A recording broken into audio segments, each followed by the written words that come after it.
Hello and welcome to Master Powercast. Christmas is only 4 days away, so we thought what we would do is do the He-Man and She-Ra Christmas special because it's something that I've never really discussed with Tyler too much. Obviously, of course, 20 years ago when the DVD was released, I got it for Christmas as a stocking stuffer. Tyler went to Best Buy or maybe Target and picked up the DVD. So we thought, what better time than now to discuss a Christmas special that I think amongst the community quite divisive, or am I being too generous? I really don't know if it's beloved or frowned upon or if it's a mixed bag because I know James likes it even though he admits it's got a shit ton of problems.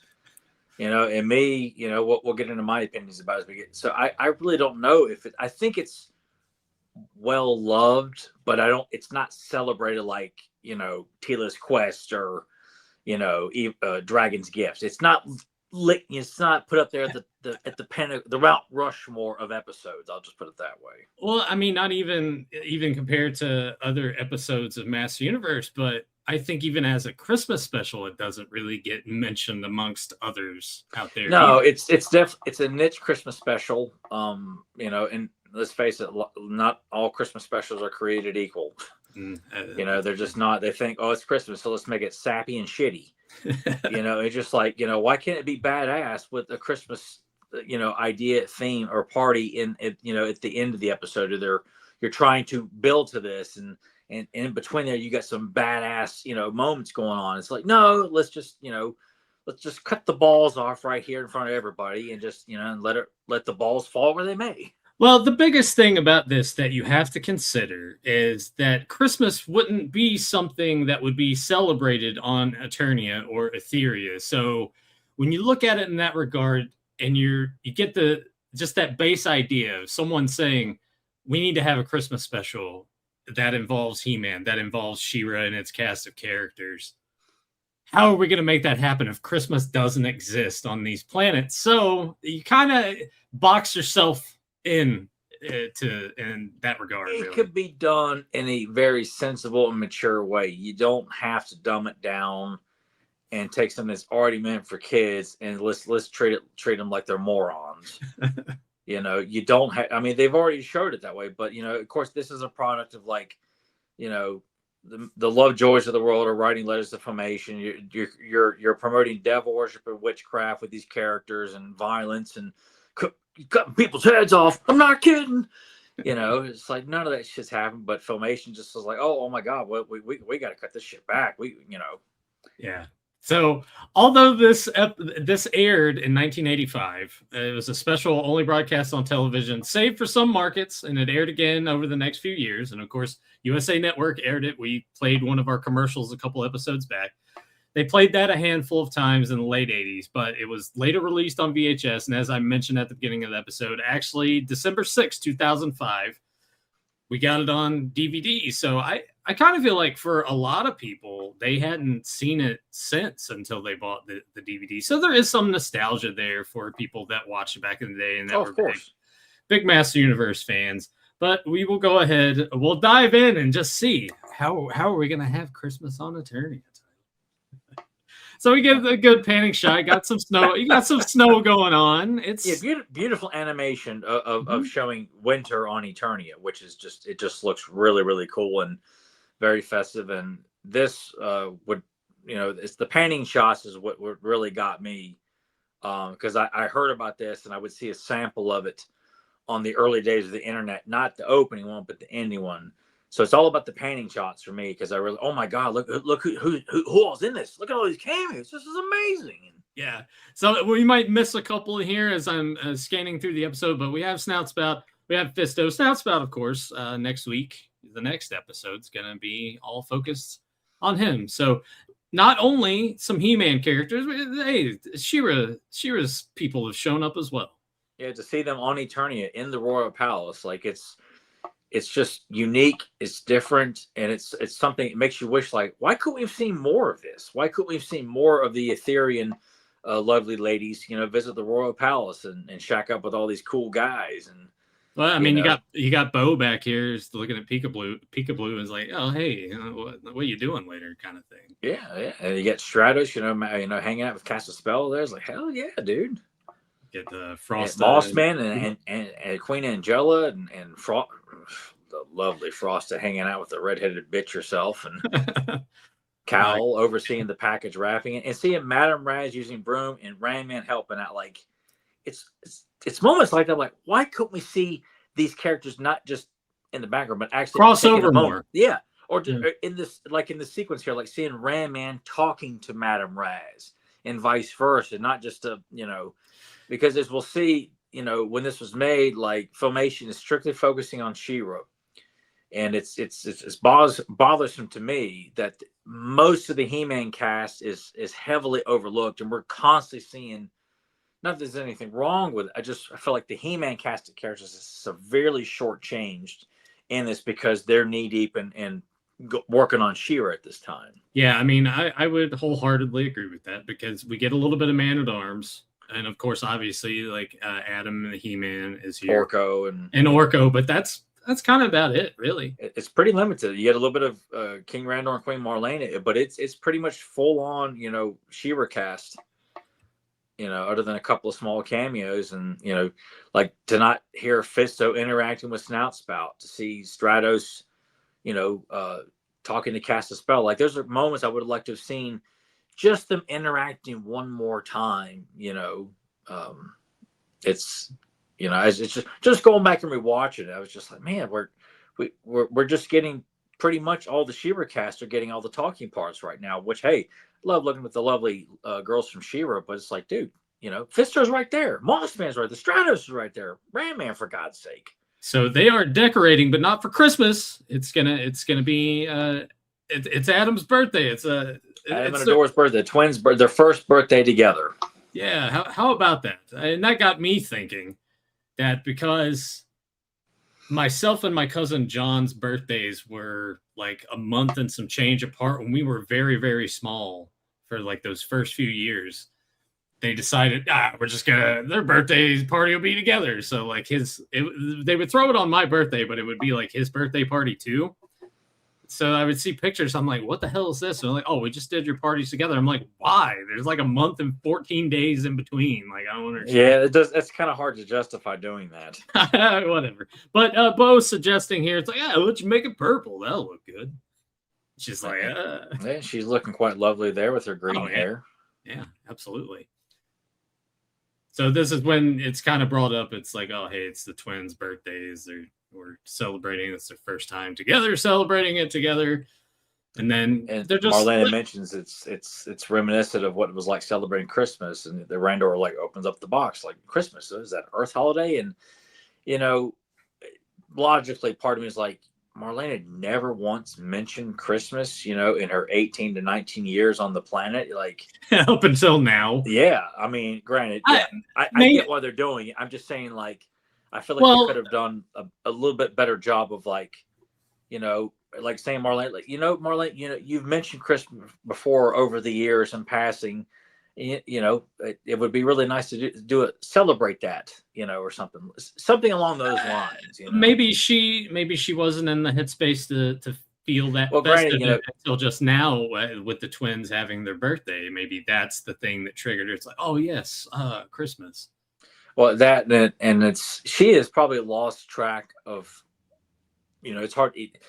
You don't really know if Eternia has the month system in terms of like telling the time, that what day of the year it is. Like, yeah, I can't imagine they have a month of December and August and September and all that. So, and we also don't know how often it actually snows outside of areas like the Ice Mountains and Dark Smoke and Arcadia and various other places that are snow based. And actually, for it to snow around the Royal Palace, this is your first time seeing it, so you really don't know how frequent or if at all, Right. Unless Man-at-Arms is fucking around with the weather device again and decides, I want to see some snow here, and he decides to himself, I'm God of this planet here.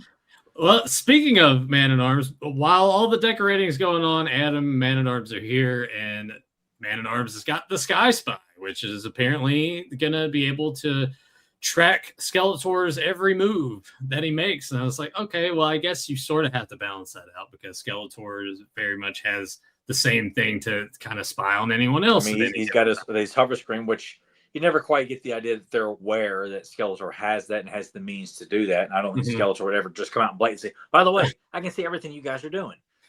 He has, the Collector and the Basher and the Doom Buster. But outside the Wind Raider, they don't have a whole lot of, air traffic control. They're pretty much, grounded for the most part. So a Sky Spy, there's logic to it. There is. And you mentioned the Collector. We will see that momentarily. Yeah. But Orko is watching all this going on in the background. And of course, Orko being Orko, we got to get into a little bit of trouble. So Orko hijinks. Goes tomfoolery. Yep, goes into the Sky Spy. And it sits at the controls. And what do you know? They decide they're gonna sit there. Let's do this. Orko, of course, much like most of the time he usually does, something goes awry. Sky Spy is taken off, and to Adam and Man at Arms, they're like, "Oh, well, no one's in there, so it's totally fine." Well, we still got to try and stop it and get it back. Luckily there's no one aboard. So I think. Yeah. So the whole thing's going off, and then this is when we get our credit sequence. Which was it's a nice fun crust of crust of sequences. Crust of sequence, yeah. But it looks beautiful, and the Christmas special logo looks great, and the jingle that goes along with it too. It's very festive. Yeah. I like that. Yeah, we get the Christmas special, so written by Don Heckman and Bob Forward, and then Ernie Schmidt and Bill Reed directed, and then of course you get Lou Scheimer's signature. Yeah, Bob Ford's got some good credentials on the series, and of course working on I believe Brave Star pretty heavily as well. And now we bounce over to Skeletor. Yeah, and clearly the interior of the Collector, Skeletor has done some massive improvements to the interior of it. I mean, like it's a 4-seat cockpit where he's no longer running the ship. He stands by watching, which looks pretty cool. Yeah, I mean, it looks good, and you've mentioned this plenty of times. The cast of characters that we're going to get here on the villain side of things, it's like it's awesome to see them, but then when you hear them, it goes all the way back to the summer of 2001 when I heard Spike or Too Bad speak for the first time. Along at the same time, I actually finally saw the Christmas special. Was the same time, and you talk about lots and lots of disappointment, man.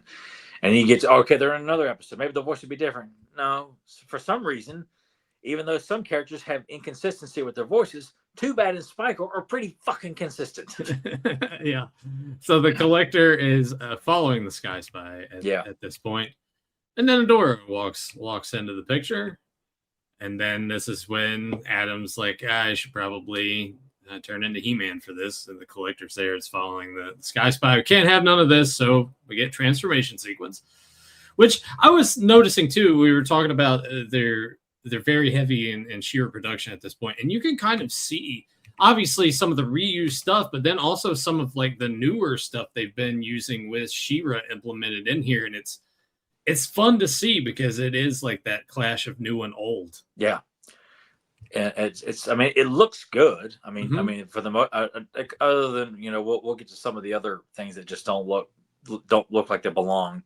But, all the He-Man She-Ra animation stuff looks great. And we get to see our only time we get to see the laser bolt featured in the entire series. This was its only moment, which was pretty cool. But to see that it flies as opposed to being a ground assault vehicle that turns into a stand fast battle station, it's just like the first of many things that we're going to start seeing where logic, like what's logic, Yeah. Well, because I mean, as you and I have been talking about certain things, it's like, all right, we're being a little too nitpicky, but at the same time, too, some of the logic in things is not. I mean, we're just again, it's just heartening because we saw how we have talked about at nauseum just how smart Filmation was with their writing and taking the same bits of animation and repurposing it, and it looks so great and effective for telling the story. And then for something that just seems like we're not worried about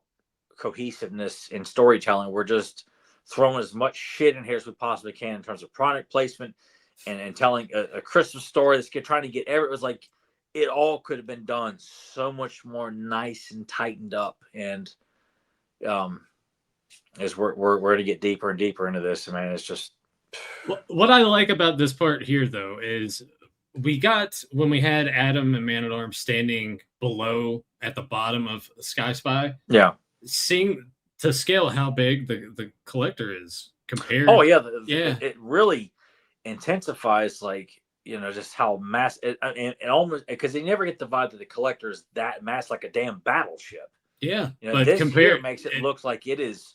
Again, probably why the interior is so much more grander. Skeletor has upgraded the collector design to be this big assault ship. I mean, just like a, you know, I mean, it's massive. And there you go. We get the appearance. It's nice to see. It looks good. You know, and it's a shame we didn't get to see it used the way it was meant to. And again, why things are just flying that just don't. Yeah, it makes no sense for this to be flying, but no. But I do enjoy the sequence. The sequence, it's a good. And then of course, this blew my mind when I first saw it. Like, oh my! When it cuts to the interior, and then the panning shot of Webstor, Rattler, and like, wait, Rattler's in the screen, and the spider, and then two bad, like, oh my god! And then they start talking. You're like, fuck. Yeah. At this point, with He-Man being on the collector, he's like, oh, let's pull this, let's twist this around, let's try to do these things, let's get this out of the way. But yeah, the voice work with this, much like you hearing this during the special, I was like, it's not, I don't like that at all. I really feel like, though, because I'd have been so fucking excited, because when I first heard about the special, I was in kindergarten, and it was a promo on USA Network. I had no idea there was one. It's the first time I saw Snout Spout, which he was featured in the promo, which people have seen the promo. That's the same one that I saw, but it was for a weeknight at 8:00. I was not allowed to stay up past 8:00 because I was in kindergarten. I had to go to bed at 8:00, and my mom told me flat out, "No, you can't stay up and watch that." You would think that me to say, "Can we tape it at least?" I was actually going to ask that, and I thought, but I'm 5 years old. Like, anything that was taped, it was my mom's idea. I had no idea that you could do it. It was just all like, I'm 5 years old. I knew how to operate a VCR in terms of putting a tape in and push play and rewind. Recording was like, I might as well have been a foreign language to me at this point. So all I knew was that I had no idea there was a Christmas special. And had I seen it at 5 years old, I quite sure I would have been so mesmerized by all the cameos, I would have overlooked Spike or Two Bad Shitty Voices. Maybe that's one aspect of it too. Maybe you would hold it a little bit in higher regard had you seen this when you were. Yeah. Because it just mystified me for years. Like I said, it would be from December of 1989 up until summer of 2001 when I finally got to see it. And I had built up a lot in my head of things I knew were out there, had never got to see. And when you finally get to see it, some of them are just like, oh my God. Like, I had just thinking this was going to be the greatest thing ever. And all I knew was that there was a shit ton of cameos in the Christmas special. Oh my God, I can't wait to see this. It's going to be amazing. One of the best thing I've ever seen in my life. And now I kind of wish, though, that you had been thanks, Becky. You should have recorded it so Tyler could have watched it when he was 5. He would have been a little bit like more positive about it as we're talking through and I don't like being negative about anything He-Man, you know, but I've come to the point, like, at this point in my life, I'm like, I'm not going to sit there and say everything's great just because it's He-Man. Yeah, you can't. It's not being true. To me, it's not being a true fan. And you got people out there who are blinded by damn near everything. I mean, hell, I was at one point. Oh my God, it's He-Man. I got to have it, no matter how fucking stupid it is. You know, and this, you know, I really wish I could have been like James and all the others who got to watch it when it aired. Or caught one of the many airings, because it would have been such a big fucking deal, man, to have sat there and watched and to see all of this take place. Even and yeah, I think I would have recognized that, you know, this is not as good as I remembered, but the nostalgia would have been there for it. And I still have the nostalgia about the being introduced to it in that one promo and the excitement I had of seeing Snout Spout. Of course, I didn't know his name at the time. I was like, the elephant guy. That's how I knew him up until I think maybe 5th grade. So yeah. The elephant sorry, that was man. a long tangent off our... No. It's just the Elephant Man, and then that's all I knew him as, because I had no recollection. Well, I'll just, we're gonna talk about Snout Spout next week, so I'll just wait and hold on. Yeah. But the Collector, despite some setbacks here, kind of got a hold on He-Man momentarily. Yeah, and the animation of him struggling to break free from the tendrils is beautifully done. Very well done. So at this point, of course, She-Ra going to swoop in to the rescue. So it's nice to see. I mean, obviously, we were talking before. It's like, yes, the She-Ra characters are getting more focused, but it is nice to see Swiftwind being used and talking a little bit. Oh, yeah. Which is like, how come Battle Cat / Cringer, like, just... Yeah, all we got was Cringer just like laying there taking a nap. Yeah, he gets a cameo, and that's it. It's, And then the animation of them punching a big fucking hole into the engine of the Collector is like pretty damn cool. It looks awesome. And it's just the sound effect of them, counting down, and it's a cool moment. Mm-hmm. And the interior of course, seeing where it's been punched through looks really good as well. Yeah, Orko decides, I'm going to use some magic to see if we can kind of turn this around, and of course that doesn't work either. Instead, it kind of sets him on the fast track to get it to where we're gonna bring Christmas to Eternia. Tyler, it's gonna be great. But yeah, just this shot here, you can just see it's like, this makes no sense. No, if it had been done with the laser bolt close to the ground and She-Ra leaping on the Swiftwind, and then the laser bolt storms off from the ground, Swiftwind takes to the air, and it would have been a great assault moment. But like, yeah, so I get why they did it, but obviously Wind Raider probably should have been here. I mean, or if I had to pick the two, I'm like, I'll take the laser bolt just because it's so cool to see the laser bolt one time. One of the most underutilized vehicles in the mythology. I mean, it just doesn't get talked about enough. I mean, the box art's amazing. It's a cool looking vehicle too, man. It just, everyone ignores it. So of course we get and the logic here too. Rattler has already been established as a member of the Horde, and then suddenly he's with the Evil Warriors, much like Tongue Lasher and Gateway to Trouble is with the Evil Warriors wearing a Horde logo. It's and I'm thinking maybe it's because, well, Rattler is actually kind of with Skeletor / the Snake Man at this point, so we'll just throw him in here too because he's one of the current toys at the time. So. Or coming up, because this was 85, so the Snake Man would be coming out. Got to sell the toys, man. Got to sell some toys. Got to get the toys. So, I'm sure that was a Mattel suggestion on their part. And of course, Skeletor at this point, it's like, all right, well, see. Or the Collector's head back to Snake Mountain, and it's like, and Skeletor's like, oh, all right, fuck this, and just throws my parachute. And Spider's like, I don't need a parachute. That's what you think, and then ejects all 4 of them out there. Yeah, and there is the good cool panning shot. We don't get to see it here in this. You'll just have to look it up on YouTube yourself. But they're all like holding on to each other, and it's a good little it's seeing them, being bumbling. It is, but the panning shot itself, it looks good. It's colorful. Yeah, and you get to see 4 Evil Warriors that you don't get to see interact with each other. Interact. So, and here's some more logic out the window. Yeah. So the Sky Spy has now sped up its trajectory, is now in space. He-Man and She-Ra follow in tow, and I'm like, that wouldn't work. This would not work. You would not be able to breathe out there. No, and that logic is already established that yes, they cannot breathe in space. Earlier in the series. Yeah. Again, it just kind of makes you wonder, like, how the hell does sequences, and there's things to, this thing may have been done in a mass hurry to meet a certain deadline to get it out there in time for the Christmas season. Right. And, but it still doesn't make sense that the writing is just like, is anyone bothered to check this? Obviously not, or care, because all the big fishes in this pond are all involved with this. So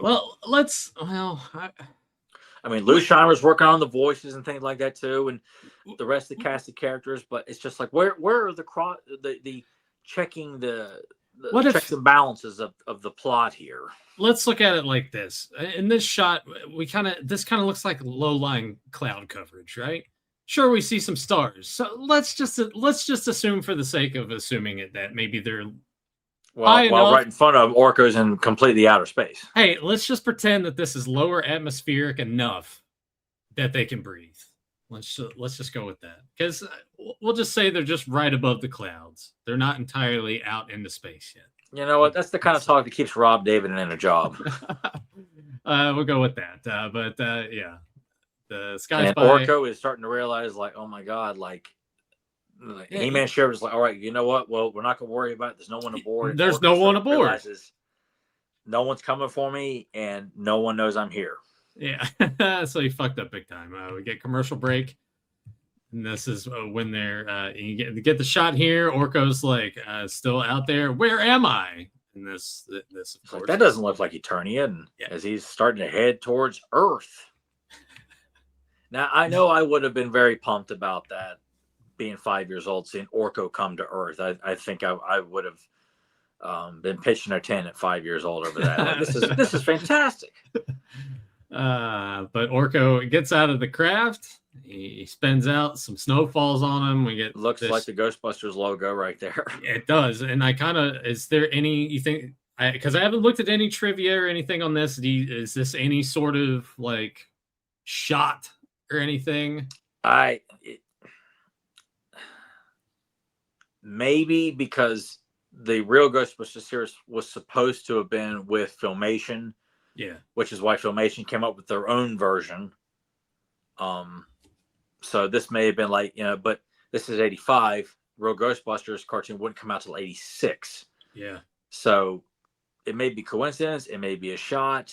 I don't think it's ever been officially confirmed if this shot was meant to be anything more than it's just a funny face of Orko in the snow, and that is it. I'm sure we'll get some notes from James about it. Yes. Oh, by the way, guys, you were wrong about this. You're wrong about. Look, I read it in your First Testament and the New Testament too, and nothing says anything otherwise. So Orko is hanging out. He's a little chilly, and now we're introduced to these two characters, Miguel and Alicia, these brothers and sisters. They got the Christmas tree on the sled, of course.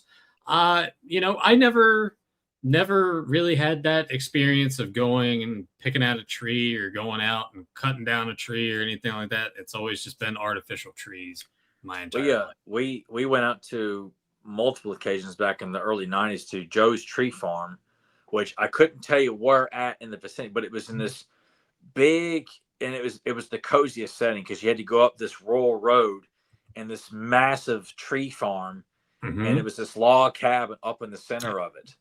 And it was, you walked out there and you just walked all around. There were cut trees up by the house, or you could walk out to the actual pastures. Yeah, pick out your own. And pick out your own. And we did that several years. And it was so cool to go up early December to that tree farm, and just, you went in the guy's house too, and he was selling leather in the house and used books. And no, it wasn't S&M or anything like that. He just sold leather pants, leather jackets, and that was it. So yeah, I don't want to hear any people ask you like, "Oh, some S&M shit," trying to be cute and funny. Stupid. Yeah, get your it's a sex shop, and you go pick out. Yeah, I know my dad was bothered because when you went in to pay, you had to go inside the actual guy's den/living room, and you could see his bedroom, and the bed was always made look kind of a mess. And I was like, "Why do we got to see his bedroom and see all this stuff?" And I was like, "Well, it's not like he's got shit stains on the sheets or anything like that, you know." It was a very fun experience actually going out and picking out a live tree there during those times, though. Any downside though to having an actual tree inside the house that you can remember really? Well, I know obviously the sap of the tree was sticky, so if you got too handsy with the tree when you're decorating things like that, your hands would get very sticky from the sap, and then of course it would leave needles on the floor. Yeah, I gotta clean that shit up. So it wasn't but I was a kid. Mom and dad dealt with most. We just helped with decorating the tree and would just sit watch. We got to take on all the good stuff. They had to deal with all the hard shit. Eventually, my mom just got fed up with it. Like, yeah, we'll just go with the artificial tree, which I think that's what ended the tradition of going out to the tree farm multiple years in a row. And after that, It was artificial. Did you enjoy the scents and the oh yeah, the smell of an actual like Christmas tree in the house with the lights and everything? Oh, it was great. Only downside was that Mom insisted on colored lights for so long instead of colorful lights, because she wanted to be classy. And there was one year though we got to have our own tree up in our own room. It was a fake tree. It was a big ass tree. So we got presents from Santa up there and presents from Santa downstairs. So it was like, we got to have 2 trees every year now. That's what me and my brother got the Hulk Hogan Ultimate Warrior Wrestling Buddies. Oh yeah, that year under our tree upstairs. Like, oh my God, it was so. How did Santa know that we got 2 trees? This is amazing. Yeah, just the logic. And as a kid, man, that's why Christmas isn't fun anymore. So this avalanche essentially is about to fall on Miguel and Alicia. Orko uses his magic. This time it does work. It comes through in the clutch. Yeah, and keeps them from getting buried, and sets them down gently. And of course, this is when we have the conversations of just, what are you? Who are you? Where are you from? What are you doing? And ask what they're doing. And they're like, we're out here getting a Christmas tree. And Orko says, Christmas? What's that? And I do enjoy the fact that they start to go into the explanation and we cut away from that to get to the other side of that. So it's like, all right, we're getting the explanation, but we're not beating you over the head with everything. Because at this point you're like, but they do touch on like the actual like Christian based themes of it, which I'm like, in this day is like, you can't do that. You're going to go to hell for talking about Jesus. It's just like people that don't celebrate Christmas, if you're that fucking bothered by it. Like, no, you don't have to go to church. You don't have to be religious. But you know what? Don't sit there and tell people that they can't talk about the actual truths of the holiday. So it's interesting for them to, they touch on it. They don't sit there and just preach to you about it. Because, it's the truth about the holiday, people. So, you don't have to buy into it, but don't sit there and pretend it doesn't happen, that people don't have the right to discuss it. I'll leave it to, because of course, me. I know, and that's why I'm saying, like, there's no problem with that. But it's like the Charlie Brown Christmas special. Linus's big speech, he goes like, well, I don't believe in that. Okay, and? Like, did they commit a sin for that? Well, no. We got a problem here? Shut the fuck up. So we go back to Attorney here. We got the Queen. Oh, it's cool seeing the top 3 ladies of the mythology all standing side by side. It's a good money shot, even though Teela doesn't say anything. Which, it would have been cool to see more interaction. Again, the He-Man characters get shortchanged a lot, other than Man-at-Arms, because he was featured in She-Ra, and obviously He-Man was too, and Orko also. So. And this is when they come to the realization too that Orko was probably. Yeah, they found his book on the launch pad, which they pretty much easily put it together. Okay, he's the one that sent it into orbit. Yeah. So as we go back, it's kind of some more explaining what Christmas is. And this is when Orko kind of is, presents. This is what Orko focuses on the most about Christmas, which it's good to have that, because as you were mentioning before, a lot of contention around the holiday is you have the people that are like, hey, it's all about the birth of Christ, blah, blah, blah.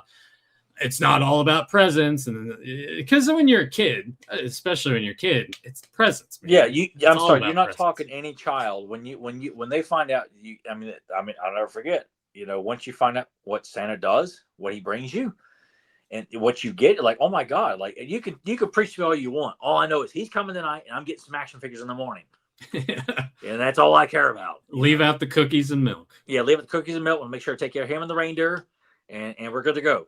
And where's my action figures? I'm just oh man, I'm foaming at the mouth. And I do like the moments of Orko interacting with the children. It's very well done, very tasteful, and his innocence of like asking questions to the kids, and they're being sincere and they're laughing with him because of his reactions to stuff, and it's a sweet scene of them explaining the concept of Christmas to Orko. Are these kids designed like after actual like some Lou Scheimer's grandkids or anything? No, there were 2 actors that were hired for the parts. I don't if they were, I don't think they had any like they were not related to Lou. I'll just put it that way. All right. Well, if somehow they were related to somebody on the staff, I'm sure James will let us know.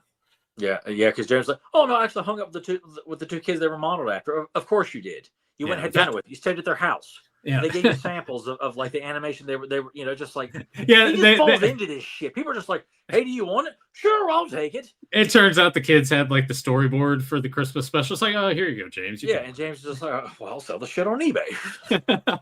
At least he scans it first. He scans it first, and he makes money on it, as opposed to donate to people who would really appreciate it. What the fuck's the matter with you, James? What would you even do if you had any of that stuff? It would just be in a box, probably in the closet. It depends on which one it was. Like if it was just some mundane, slight sequence of a tree bending in the wind or something like that. No, I don't want that. I have no use for anything like that. But if it was like, several like legitimate pieces, I mean, I have some cell art on display. Actually, they're right over here. They're proud shots of certain characters, but I'm like, I don't want just random. I want big money shots. I want like the big, either you're like a big shot of the Collector, the interior of Snake Mountain, or Skeletor sitting on his throne, or Beastman getting to throw his whip, or, all you're thinking about is Val Venus and porn. Tyler wants the big money shot. I want the big money shot. Ah, damn it. Speaking of big money shots, I got Boogie Nights on 4K that came in this week, so I'm looking forward to popping that in and giving that a rewatch. All the money shots in 4K. Yeah. But they find the coordinates here. Man at Arms gets them popped up on the computer, and this is when Queen Marlena looks up and she's like, "That's Earth." Which it's cool because I like her presence of like verifying, like, I know what that is. And well, because that ties in the whole fact of she crash landed on here from Earth, so she has that knowledge readily available. So it's cool to see that.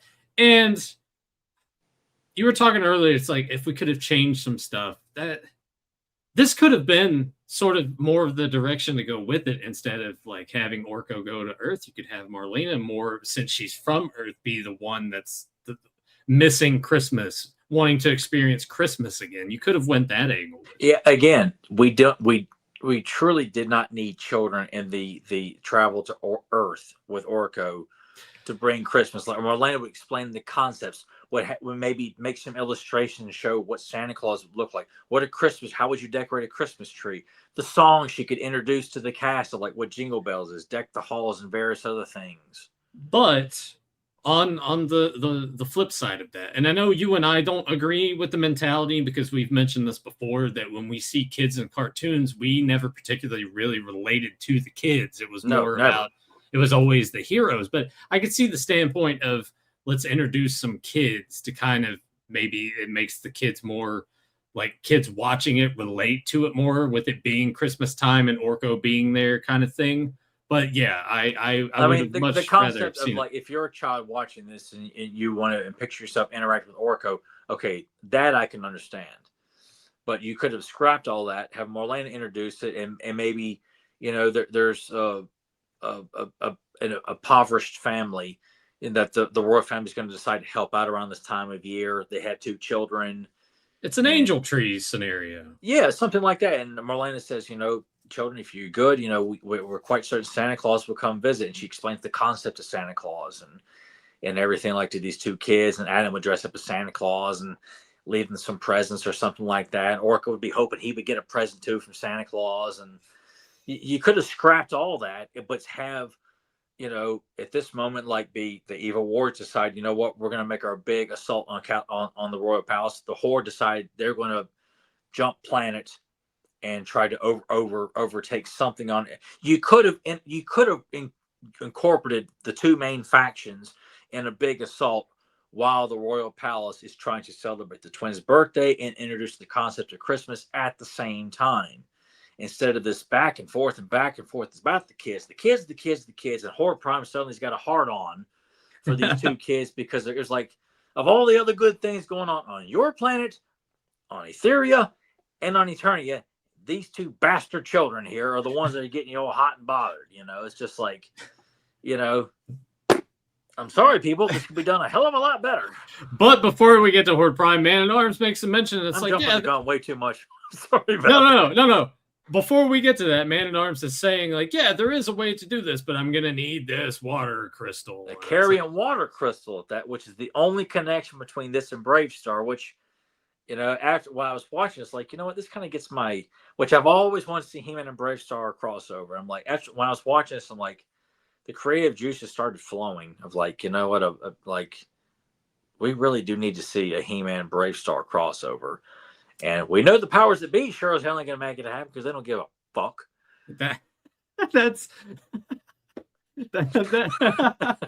That sounds to me like Kevin Sharp commissioned mini comic. I've already started noodling about the idea. Okay. And even contacted Kevin. Are you busy after the current one you're doing for me? And Kevin's just sitting there. His wrists are probably like fucking hurting. He's like, oh, no. Sees the notification on his phone. He's even told me it's more income for him and the family. So, hey, I mean, I just wish I could afford to pay all at once, like one big lump sum, and just like, hey, you know, here, and get it done. Get this shit done now. I want it on the podcast by next week. So Man-at-Arms looks at Adora is like, you know what? Yeah, I think I know someone that can go and fetch this on Etheria for us. And this is where I'm like, okay, she's gonna have to, you know, we got to contact the sources. We have to get the sources involved here for She-Ra to go back to Etheria. No, wrong. No. Yeah, no, doesn't happen. All we go back to Orko and the kids. It's more of just talking about Christmas. And talking about, you know, the three wise men. That's when they briefly touch on the Christian aspect, which is, I guess, it's fine. Mention and then you move on. So people who are upset about that kind of stuff don't get to stand in their vagina about it. But Adam and Adora, they hug because if I'm trying to remember, doesn't he say like, "Hey, I should come with you right here"? And she's like, "No, I can she's do got it covered." Which, you know, I mean, He-Man will get the team up later on. It's just giving She-Ra her own little personal transformation sequence. Yeah, her transformation sequence, and you know, I guess just heads across the border and back to Etheria. yeah, just no time flat. Yeah, that's pretty much what everything is, man. It's everything's just across the border, man. So at this point, we're kind of reaching the midway point through this, to where you get yet another commercial break, and this is a fun little part. We get Mermista showing up, getting Mermista, you know, featured, and love her accent and everything, and just another one of the beautiful girls of She-Ra, and just getting her involved with this, and I just wish that the adventure they go on was better. Yeah, it is very short lived, but it's short lived, and it's just kind of, well, when they mentioned the monster, I was like, oh my god, we're gonna get to see Monstroid. No fucking way. Oh no, the Beast Monster. We're gonna get to see the Beast Monster too. And like, from the Fright Zone? No way. And you know, well, it's there in spirit, kind of. As She-Ra thinks that they're alone and there's something emerging from the water, and Mermista needs She-Ra to keep the Beast Monster occupied while she searches for it. So yes, that is supposed to be the Beast Monster from the Fright Zone. It's just not in the Fright Zone or anywhere near it. Yeah, and you can see it in the face. Head. Yes, it is very, very reminiscent of the hand puppet with the toy, with the playset there. They pretty much just recycled the generic looking dragon from the series and just slapped the Beast Monster's head on it. And then it's just like, as soon as it begins, it's over. Yeah, pretty much. It's just, you know, you just kind of feel like, okay. It's not really, it's like not too big a stakes to get this crystal. No, and it's just like, okay, we got to go to these ruins and okay, well, that's it. Okay, I guess I'm going back now. Yeah, and it's like the panning shot before that. Everything looks really cool. It's great. The music is perfect for the sequence there too, and you think it's gonna be this big epic sequence, and you know, race against time. Like, no, not really. And Mermista's gone, and I have the crystal. All right, well, see you later. And here come what you think is going to be the awesome Monstroid. No, it's not that at all. this was a disappointment to me when I first saw it, because that's what I thought. Oh my god, Monstroid! Like, what the fuck is this? Yeah. So these robots to me don't look like they belong in a He-Man She-Ra cartoon at all. They look like they were pulled from something else, and they're shitty versions of Transformers. And I'm thinking, like, why? You know, I mean, if they had any idea the meteors were coming, why couldn't you have thrown them in if you had to have something transformed? But well, I mean, that's probably like a rights issue and stuff they didn't want to deal with in having on television, I guess. Maybe. Well, I mean, that was part of the '86 wave, and you know, that was something they pulled from. I think Takar was the name of the company, but I'm like, I just feel like, okay, the Monster toys coming out in the next wave of toys, you like the name, but you're just going to take the name and slap it on these shitty robots that, you know, just are. Again, you've got the Horde and the Evil Warriors. You don't need to come up with this kind of random, generic, very generic looking robot threat that somehow is superior to the Horde and the Evil Warriors and any other evil threat. Like, this is the main threat. Like, can we dilute the villains on this show anymore? And I'm kind of glossing over this as I go through. She gets trapped in like this little glass container. Yeah, yes. Yeah. And she, you know, sword to bullshit and cuts through it. Yeah, that's something too that, you know, sword to rope and sword to shield, like, I'm all about that. But then it got to where they're getting a little out of control with, like, look, we can't use this constantly as a means for her to get out of trouble. And she's already back. All right, well, here we go. Here's the crystal. She just stepped right across the border here, and yeah, and all of a sudden, bam! This portal is going to open up behind Orko and the kids. They go through it. The ship arrives as well, and here they are. The kids are on Eternia. And of course, Orko goes over and starts macking on Endora immediately, and who wouldn't? Yeah. And immediately want to know who the kids are, and Orko's telling them who they are, and you know, and then we cut to Horde World. Yeah, which it looks great, but then again, you just feel like where this is going right now. Like, this is what really sets the plot in motion. And I know why they're doing this. I just feel like, no. you're you know, if you're trying to bet Horde Prime is this the biggest, baddest of the bad. Yeah. And he just is like, I don't like this new thing called Christmas, and you guys need to stop it. I don't like it. Like, really? That's it. It's on a planet that you have nowhere near any kind of control, or it's not in your jurisdiction or anything like that. It's like, how the fuck do you know? You don't know anything goes on in Eternia. You observe what goes on in Etheria because that's where your main base, your Horde Empire is really spreading on that planet. That's who you communicate with. Why the fuck are you paying attention to what's happening on Eternia? Yeah. Yeah. I agree with that. But I'm not trying to be mean. I'm just watching this, and I'm just like, guys, come on, man. Like, it's, and I know that people are like, why are you guys picking on it? It's just a Christmas special. Like, guys, I'm not trying to sit there and be mean to get over. So we're gonna put up how the He-Man Christmas special failed. Click it on on YouTube. Like, no, this is like that's what I'll name the episode. I swear that's all it's on YouTube anymore. How this series failed. How that failed. How this crashed and burned. Just like, I guess that's what everyone's all about. It's just watching. I mean, how things bombed. Like, I think most of it is kind of talking about why this isn't mentioned more amongst the other Christmas specials, and I think this is kind of the reason, really. Well, when you really start breaking it down, like, people talk about the Star Wars Christmas special because it's another piece of shit. Yeah, but it's talked about and everyone knows about it. But like Thundercats, didn't anything. G.I. Joe did one Christmas episode. I'm trying to think some of the others. I don't know. I can't remember if Transformers did anything Christmas related, but some of the cartoons of the day would do a Christmas tie-in, but this was a full-on special, and not everybody got to do that. It just wasn't in the cards. You'd just be lucky if they did an episode that featured the Christmas holiday, and that is it. 22 minutes, it's done. Yeah. So I commend Filmation for wanting to do a Christmas special. Everyone just fell asleep at the wheel. Orko talking here amongst everyone's like, presents. It's all about presents. Yeah. But it had to be good for the Queen to just see Earthlings again. And that's something they could have pushed more of. That's a great point. Yeah, like they didn't really do that. Asking the children, what is it like on Earth currently? Like, who is the president?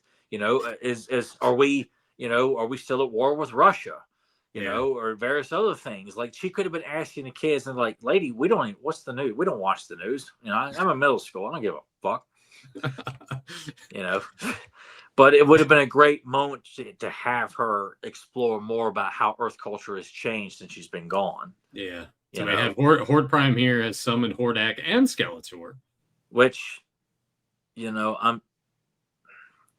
I can't even make this kind of gripe, because by this point Skeletor had been castrated as a villain in the latter half of season 2, especially the latter half, and then well into the She-Ra series. He is not a threat at all. He's more comedy based and everything. So, but hey, that's what's going to make him a big softy for later on in this special. Yeah, I guess what they were building. They were setting out this arc for the character that he's gonna, you know, just lose all credibility as a villain on this show, and that Horde Prime would somehow want his help. The guy that betrayed the Horde and said, "Fuck you, I'm going on my own." You're like, I'd like to get your help. Yeah, you know. And Skeletor's like, "Yeah, sure, I'll be there." Like, why? I mean, you didn't need this at all. You could have had Skeletor on the hover screen, looking and watching what's going on. Horde Prime, you know, he hears that She-Ra is looking for something very precious to take back to Trinity. Stop her. Find out what it is and stop her. I wouldn't even have had Horde Prime in here, really, because it's no. I'm just saying, if they had to have my person, get rid of Horde Prime altogether. Right. You know, I think I would have liked to have just seen Hordak decide he's going to follow the rebellion to eternity, or realizes they've left Etheria. You know, now obviously we cannot sit there and focus on the fact that damn near the entire rebellion has left the planet to go celebrate the birthday, but send a spy or follow behind Adora and see what she's up to, and realizes what they're trying to do. And you could have had a begrudging realliance with Hordak and Skeletor joining up to stop Christmas together. Mm-hmm. You know, is like a joint partnership in reminiscence of the Secret of the Sword. And of course, they ended up betraying each other, and just cut out this whole jumping worlds kind of thing. Cut out Horde Prime and keep the focus on keeping the villains as the villains. You know, and if you had to go the route of making Skeletor the one that's like, you know what, I'm kind of being a little bit of a safety here. Have that moment if you must do that. Yeah, I'd have been fighting. And this too. I'm like, oh Christ. Hey, Bo's writing a song, man. What's wrong? What's wrong with that? Write all you want, just don't fucking sing it. Yeah. So we get a little music going here with Perfuma, you know, doing her best to do what she does, is just make flowers and things smell nice and look pretty. And it's for the kids, man. It's for the kids, and they're like, no, fuck you. This is wintertime. It's like, oh, okay. Change it over to poinsettias. And then I, up until yesterday, never sat through this entire song. You'd always every single time I have fast forwarded it.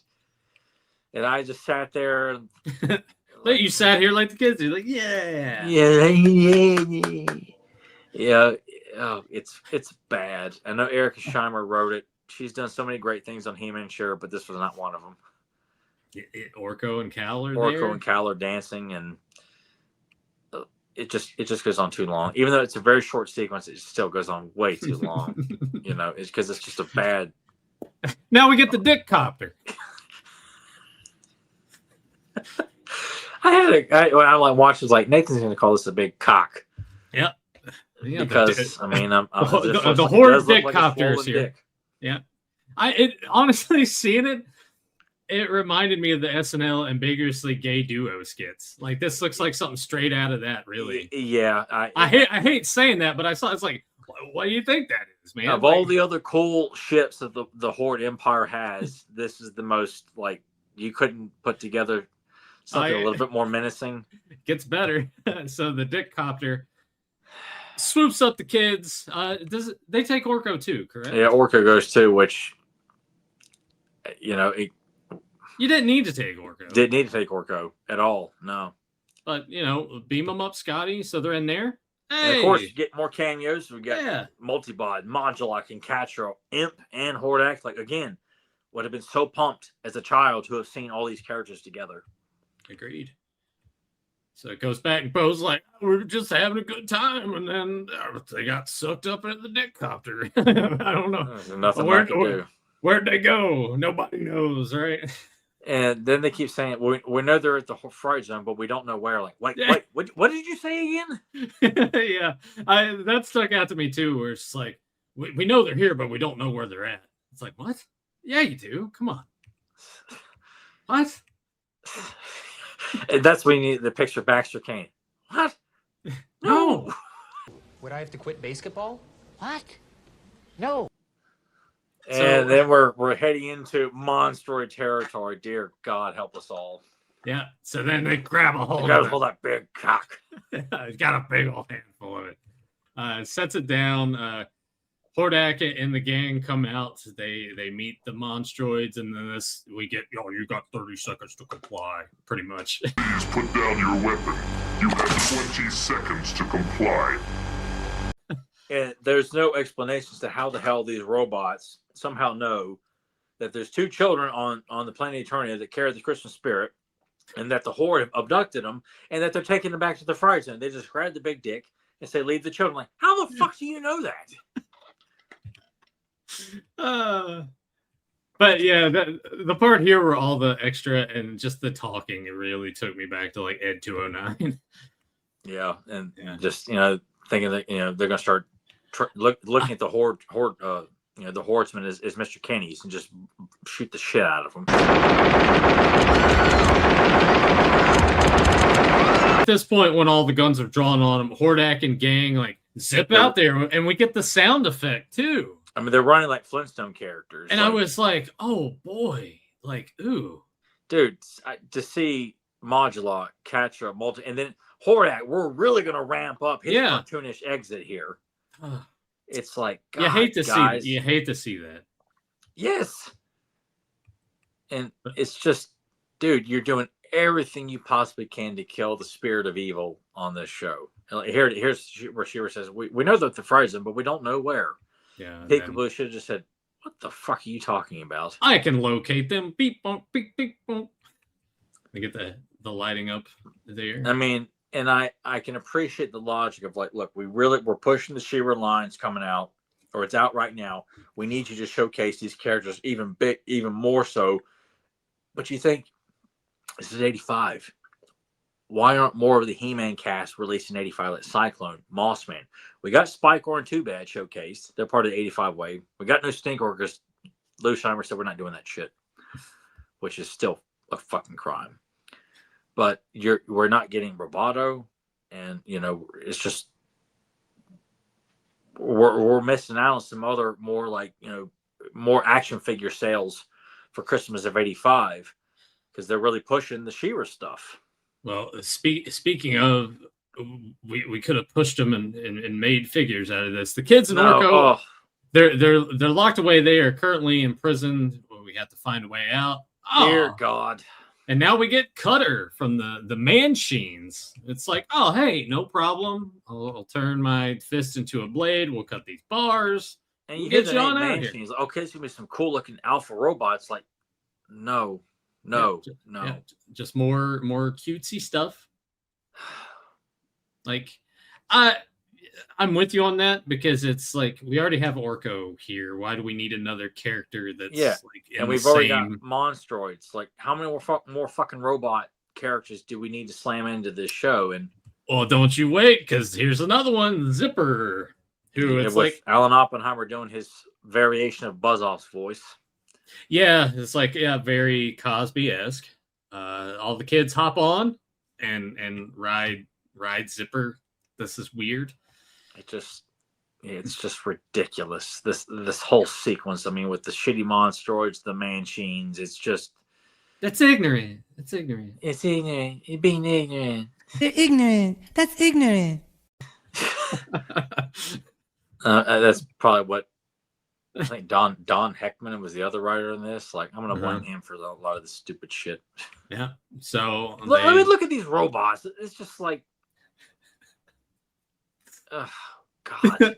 You know what? Leave us a comment down below and let us know your thoughts about the Christmas special. Like, I mean, genuine, look, if you genuine like the robot, thoughts. if you like these Monstroids, okay, that's cool, man. If you thought the Manchins were cute and cuddly, and you wish they had made them in classics, and maybe Rob Dable to make them even more fucking lamer and a more current comic book that he's pissed all over, you know. But enjoy it for yourself, but do not expect us to sit there you leave a comment and say you guys are wrong. Like, oh, okay, I'll start liking them, I guess. Yeah, just let us know your thoughts. Yeah, I'm cool with that. The Christmas special. Get a little action sequence here. He-Man taking on the Monstroid robots. And She-Ra jumping into the fray. This is when we get sword to rope and throw it around and lasso him down. I guess robot can't get back up. Down for the count. He-Man picking him up, tossing him. It's just get what you get with this little action sequence here. Yeah, it's can we just for a second? Yeah, there we go. Let's zoom in on Tyler. For Sucks. Ugh.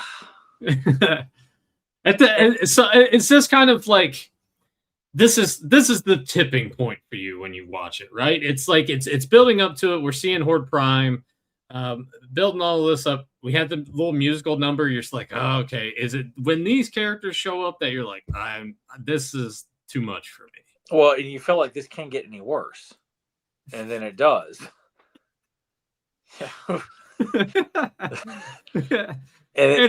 Here's the rest of the Manchins. Oh my God! I mean, they kind of remind me of like the McDonald's like Transformer figures, like the fries and the burgers that would transform. Like looking at this group shop right here, that's what it reminds me of. But those were badass. Those were actually kind of cool. Those were cool. These are not. And it's just, oh my God. And they come in and they just start cleaning house like Triple H burying young talent.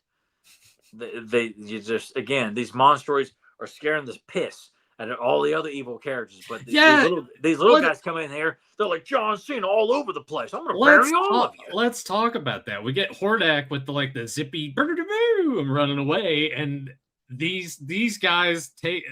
I mean, granted, He-Man and She-Ra are here, but the Manchins are gonna. But they're the ones that tip the scales. Yeah. It's like, guys, come on, man! Like, do you guys enjoy doing this to your cast of characters that have made you a fortune? But at least they have a dog. I don't mind. Relay's cute, and that's fine, But it's all the other bullshit. You just, I have no problem with that character that it's. A kind of a robot dog kind of. You know what they should have done then? Scrap the rest of them. Have Relay here, not be able to like really communicate with them. It would be very much dog-like as is, but give the capabilities like that top part can maybe transform into the blade that could have cut the bars or something. And then when they're going, they think they've escaped. The Monstroids surround them all. Then you have He-Man, She-Ra coming. He-Man, She-Ra take out the Monstroids. So I would much rather Relay be sharing the prison cell with him, like it's sitting there by itself, like lonely, lost its owners, and then the kids are thrown in there, and they befriend it, and then Orko manages to manages to get the bars with a spell of something. They think they're in the clear. Here come the shitty Monstroids. They think all we're fucked, and they're holding Relay, and then all of a sudden cue the action theme of He-Man and She-Ra showing to kick some ass. We didn't do that. No. Skeletor swoops in, and now he's taking the kids away, and Orko. No, Orko's still here. My bad. Yeah, Orko's taking the kids, which is good. Or we get Orko away from the kids now. Finally, Orko doesn't get taken to. And then this is we're heading down into dark territory here, people. Yeah. So Swiftwind is incapacitated at this point. Now look at this shit coming up right now. Hordak is back again after getting turning into a big pussy at the hands of the shitty robots. Comes back with an actually cool ship. Yeah.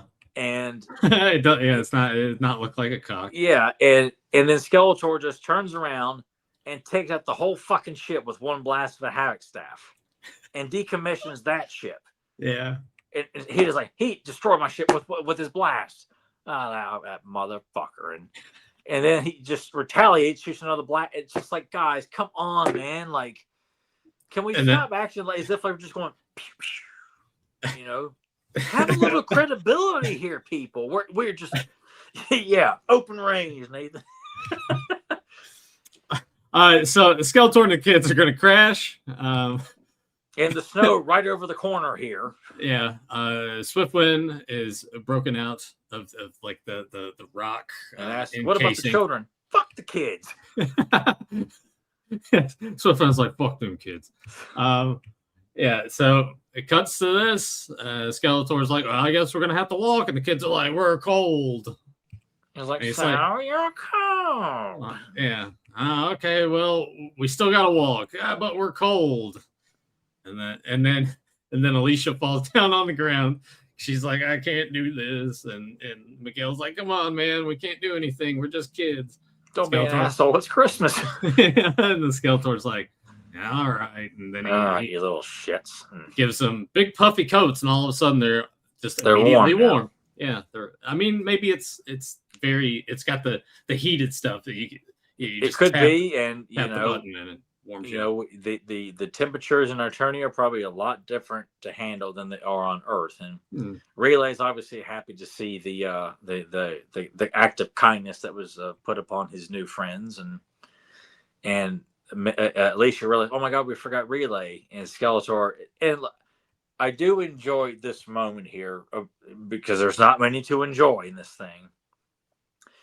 The sequence of Skeletor demanding, like, leave the pets, the runt behind. You know, we're not taking him, and that's not what's important. And just seeing that Relay's, you know, tries to run and it just flops in the snow, and that shot of Skeletor like just leaning down at the kids, move it, without saying anything, and Relay just comes along. And I mean, yes, this is supposed to be tugging at the heartstrings of the shitty moments in this. This is one where I'm like, I don't mind this, even though I'm like, Christ, Skeletor, you know, being nice. It's something I just, when I first saw it, I did enjoy it to a certain degree. Then it starts to become a fucking meme and a joke, and people are constantly using this and saying this is why Skeletor's lame and why the He-Man's gay and all this other stupid shit. And it's this kind of stuff too that people seem to hold on to, as opposed to how fucking awesome he was in the first season. And this is what bothers me, because this is what people tend to remember about Skeletor. Yeah.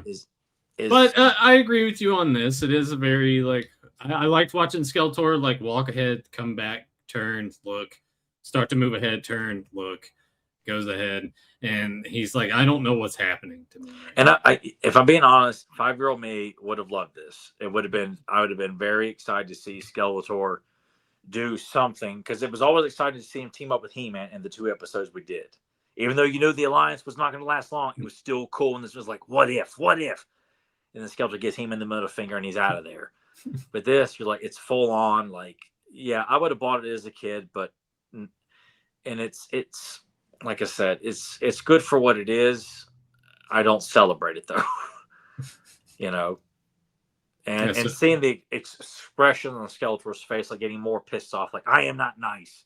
Yeah. You know, like I did laugh when I first saw that, because, you know, I mean, if this is probably the one sequence most people remember the most, is Skeletor asking about Christmas, being told he's nice, and then instead of just calling it an ice hacker, they call it a snow beast, which I'm like, that's an ice hacker.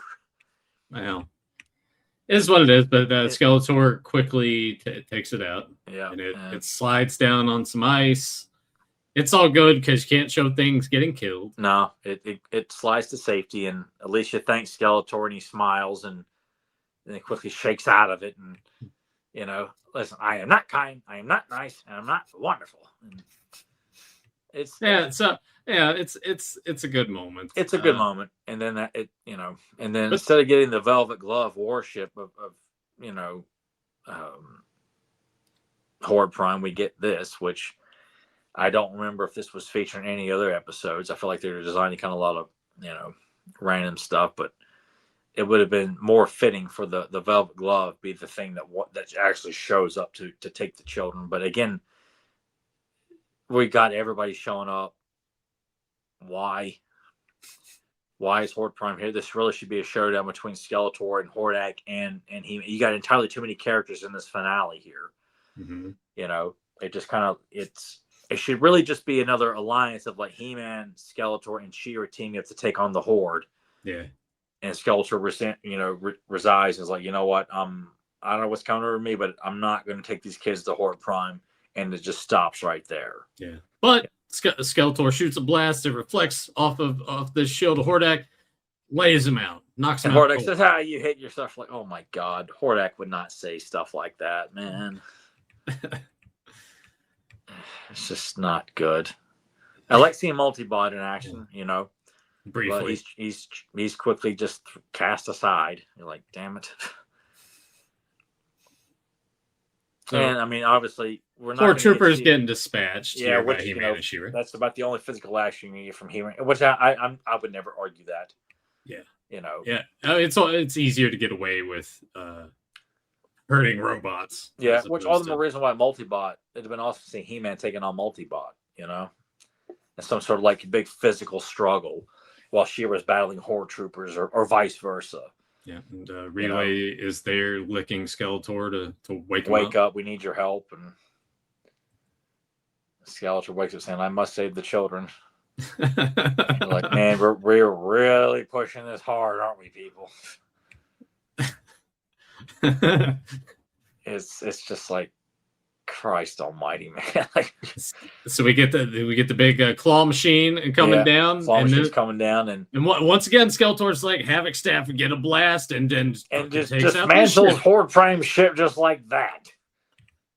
It's like it's like, dude, it's not a wick for dynamite, but apparently it is. There's a lot of Looney Tune references in this Christmas special. Yeah. So we still have a lock on here.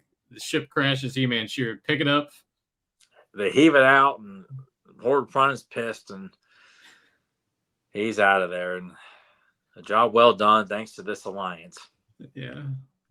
And the kids come and said, "Thank you." Like, he saved you, and it's like, yeah, I guess I did. And then people use that right there it's like a way of making fun of Skeletor on social media, on YouTube. I'm like, you motherfuckers. Yeah, I see none of this stuff. So I don't want to see it anymore. I saw it enough. Like, people just use it to poke fun at this property, saying it's lame, it doesn't hold up, it's just stupid, and it's just this is all they pull from it. And then people just snowball and latch onto that image or the He-Man meme of this is the shot that sold me as a child. This was part of the promo, and seeing the Elephant Man, with the extending trunk. Like, who is that? Yep, puts the star on top of the tree. Yeah, which is this was the first image the first sequence I ever saw, because this was uploaded on, I don't know if it was He-Man.org back in the day or not. But really blurry here, but it's blurry there. But watching on like Real Media Player, it wasn't much better. Oh yeah, But it was at least, oh my God, like, I'm getting to see some of the Christmas special. It was a big game deal. But it's cool to see. I mean, you got Zodak, Mechanic, Mossman, Lizard Man, Buzz Off, Seahawks there, for crying out loud, and Driel and Yuckers and Uncle Montorg. Like, it's like, oh my God, we could have been doing interactions with all these characters. Nope. It's like, but we didn't do that, did we? No. I got a brilliant idea. So Adam is dressed as Santa Claus for the children. Gives them a flying belt. Which that would, dude, I would have loved to have had that as a kid. Oh my God, what child wouldn't have loved to have a flying belt? Yeah, it'd have been awesome. And at this point, it's kind of parting gifts. Man at Arms is like, all right, we have the means to send you back. It was good seeing you. Take care of Relay for us. Which I honestly kind of would have been cool if Relay would have went with the kids. Yeah, but it's kind of cool though that they write Alicia like, you know what, you need to be back with your family. Yeah. Which is it makes for a good but sad moment. It's like the ending of Prancer. You want Prancer to stay with the little girl, but then they got to part ways so you can go back to Santa. And then you pour your eyes out, like, oh god, like they just stay together. Dude, the only time I have watched Prancer was when we rented it when it came out on VHS, however fucking long ago Oh, that dude, was. that's one of the saddest Christmas movies, man. I remember we got it and watched it, but I don't recall much of anything. Maybe I'll give it a watch. Oh, it still holds. My mom really wanted to watch it because she hadn't seen it since way back in the early '90s. Yeah. And it's on YouTube to watch for free. It's on Tubi also, and she showed it to my stepdad for the first time, and he loved it. She said she cried multiple times, like I knew she would. Yeah, because it's a beautiful movie, very well done, and I get teary eyed, which is why I don't watch it because I'm like, it's Tyler doesn't like to cry. Well, not sad tears. I mean, he may have cried a little bit watching this, but not in a sad, sad way. I mean, I like doing happy cries, but like watching Prince reminds me of it's a sad but happy, but also reminds me of how awesome Christmas was.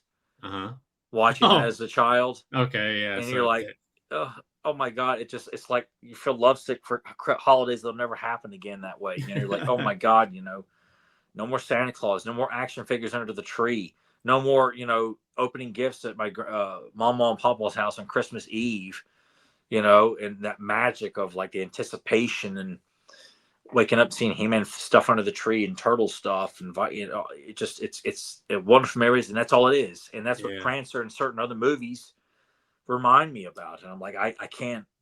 It took me a long time to sit and watch my Christmas cartoon DVD because that's what I watched every year from '87 up until now before Christmas, at least once or twice, and that anticipation for Santa Claus to show up and all the great things, and it doesn't happen anymore. And I really, for a long stretch, was just like, I can't watch Christmas stuff because it just makes me sad about, you don't have, even as adults, you maintain the certain traditions and then those change and they're gone. Yeah. And it's pretty much just, you get shit.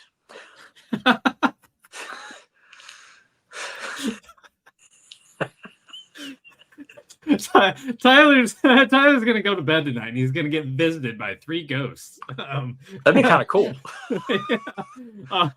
No, I'm don't get me wrong, I'm not saying I hate Christmas 3 ghosts. I'm just saying, it's not as good as it used to be. But then what the hell are we here for? I'm with you because I think one of the things I miss the most about it is Christmas Eve, not going to sleep and not being able to sleep because you're just too excited. Oh yeah. So you especially sleep that day you wake up and you're like, oh my god, this is the longest day of the year. Breakfast, shopping, whatever it is you got to do throughout that day, you're like, oh my god, I can't wait to go to sleep tonight. And it feels like the day somehow gets longer. With that anticipation. But at least for me, like I said, we got to go to my mom and papa's house Christmas Eve at night, open a shit ton of gifts, come home, and then go to the midnight church service. So, and then go home and then get ready for Santa Claus. So, I mean, we're talking about where we are at maximum alert, nuclear explosions coming out of your ears, out of your head of excitement with anticipation, and it's all gone. Yeah. All gone. But I just gotta be thankful too. You know what? At least I got to experience that kind of stuff multiple years in a row. Absolutely, and they weren't, ruined by a drunk relative who came in there and pissed all over the Christmas tree, and or something like that. No, and we have to say that. It's nice. It's nice that as kids we had a ton of great Christmases. There were kids that we knew around our age at that time that weren't as fortunate as that. So it's good that we got to experience those things. Yeah, and it's so easy to just focus on yourself. But, I am thankful I can sit and talk to you and say, yeah. And I tell my mom all the time, like, how awesome the job that she did, her and my dad, that they did for me and my brother for Christmas multiple years, back to back, just kicking ass left and right with the Santa Claus experience. I mean, it was unforgettable. Like, it was just, they think we didn't do enough. Like, are you kidding me? I could bore you to tears with the details of like how excited I was, for this and this and that. And it's just, and it's so cool that you went through these amazing Christmases with Santa Claus at your house, as a child. And no doubt. I think the biggest thing I always reflect back on these days is those few years where employment for my dad, like getting laid off and having getting other jobs, and then realizing one of those years during that point in time, like we were very, very poor, and the fact that one just went totally unnoticed by me, and I never saw any inclination that was something that was going on. And two, the fact that birthdays and Christmases were untouched. They still went on the way that they had years prior. So you look back on all this stuff, it's just like, man, like they did a good job. I mean, shit, they still do a good job. Every year, your parents still as if like I know still comes to Nathan. I'm like, this dude, fair. And even then, Mom would be like, I feel like I didn't get you anything. I'm like, shut up, Mom. I should walk in. What about me? You didn't get me anything. Don't feel bad for him. Actually, to be fair, that's not going to spoil anything for your gift that I got you, but I will say that my dad did contribute to part of your gift, man, in a certain way. You'll find out here in a couple days, 4 days to be exact. Oh my God! Now it's gonna be the longest 4 days. See, hey, we're bringing the magic back. We're bringing the magic back right now. I'm gonna look at the watch like, oh my God, when can I go to bed? Yeah, I mean, we are reaching your bedtime, but the kids wave goodbye. They have their flying belts on. Man at Arms turns on the shit stain remover machine. It serves many purposes. That shit stain remover. Yeah, multi-surface. But the kids are gone, and then we see on the screen they're reunited with their family. Now the parents, do these resemble anybody? Not that I'm aware of. It could have been random people on staff, or the designers just kind of made up. I'm sure they were inspired by someone the designers like maybe knew or reminiscent of. But this room though definitely has like that chic 80s vibes, like pinks and purples everywhere. It's like that in between phase. Yeah. You either had most of the houses that were like the wood panel stuff, or you had kind of this like frou-frou pinkish shit. Like Mom would do this all the time in the early 90s. We didn't have anything like that because I just remember the house in Radford was a lot of whites. Then we lived in Granny's house for that 1 year, which was nothing but old and vintage. And then the house in Fairland was more whites and various other things. So nothing like that. The parents make a point. It's like, oh, we've been worried about you. And I'm like, you don't really seem that too. But also we have to think like exactly how long were they gone? Like, what is the time difference here between them being on Eternia? Maybe it was just like a couple hours where they're on Eternia. Maybe it's longer than that too. Well, the way people were jumping all over the fucking place, it could have been less than an hour. Maybe it was just all synced together. Yeah. Who knows? But they're explaining all this stuff happened, and then they turn on their flying belts. Yes, we were on another planet. Like, what? Yeah, because as parents do, they don't believe something. They dismiss everything kids say. Yeah, you're just full of shit, kid.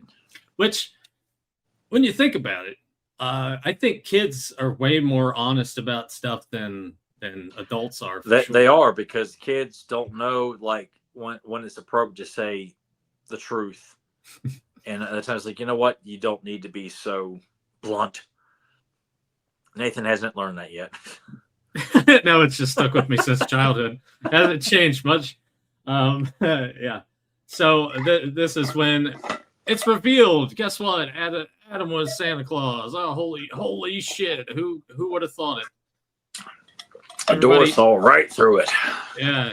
Gee, I wonder how presents. Yep. And we get a Merry Christmas, everyone. And a little kind of our moral for the kind of a moral, but not really. Mm-hmm. But Adam just reminisced with Orko that it's not about presents, and Orko being the kid-like character in this portrayal. And Adam just reminds us about, being peaceful and kind to everybody, and just, showing love and joy and affection and being appreciative of others. And Orko just playing at the present part because it's supposed to be funny. And then we get the credits here, and wishing what the fuck happened. So Tyler, that is the Christmas That's the Christmas special. So out of 10, what would you give? What would you give it? Because on one hand, it's like it's relatively harmless. It's harmless because we nitpicked it a lot, and rightfully so in some regard. And I know some people watch this be like, guys, come on, it's Christmas. I mean, I'm sure everyone who listens to it is going to say, come on, guys, you need to lighten up. Like, no, I don't need to lighten up. That's your opinion. This is mine. But I'm not going to sit there and say it's like watching the Star Child episode or the Return of Evil and some of these other shitty ass episodes. Mm-hmm. I mean, I don't, when I watch it, I don't sit there and like, oh my God, what a waste of fucking time. It's got a lot of problems. It really does. But there's a great idea of this. And I think you and I were touching on some really good ideas of how to make this a much better Christmas special experience altogether without it, just becoming the most illogical episode ever done. The cameos are a big thing, even though most of them they're strictly background and no voice at all. Mm-hmm. But because of, my nostalgia for wanting to see it so bad as a kid, and I kind of feel like I need to give it a 5 out of 10. Like, it's not the worst thing ever done, even though like I said, there's so many problems with it. You could spend hours talking about the problems with it, but I don't get as upset about it as I do with some other episodes. Just like, dude, this is just bad. I mean, and don't get me wrong, this Christmas special is really bad. It's not, but then I feel like, should I give it a 5 out of 10 because it's that's saying it's average, and it's not average. It's not. I mean, I think if you're looking at 5 out of 10 and comparing it to something like a movie review or like a video game review, that I don't think that's below average to me. Would be a 5 out of 10. I'm gonna be a little bit nicer. I'm gonna give it a 6 out of 10. I don't think it's. I can't give it a 6. I feel like that's being like way too kind to it, because that's like pretending that the problems are not as bad as they seem to be. Like, and it's. You're treating the source material here as if, like, who gives a fuck? Like, it's almost like you're treating as if the kids, who are watching this, they're just dumb and ignorant, and I would expect better from Filmation. I mean, God, when they go on and do Brave Star the following year, like, dude, you guys clearly, are firing all cylinders with the writing and the logic and things like that too. It's like,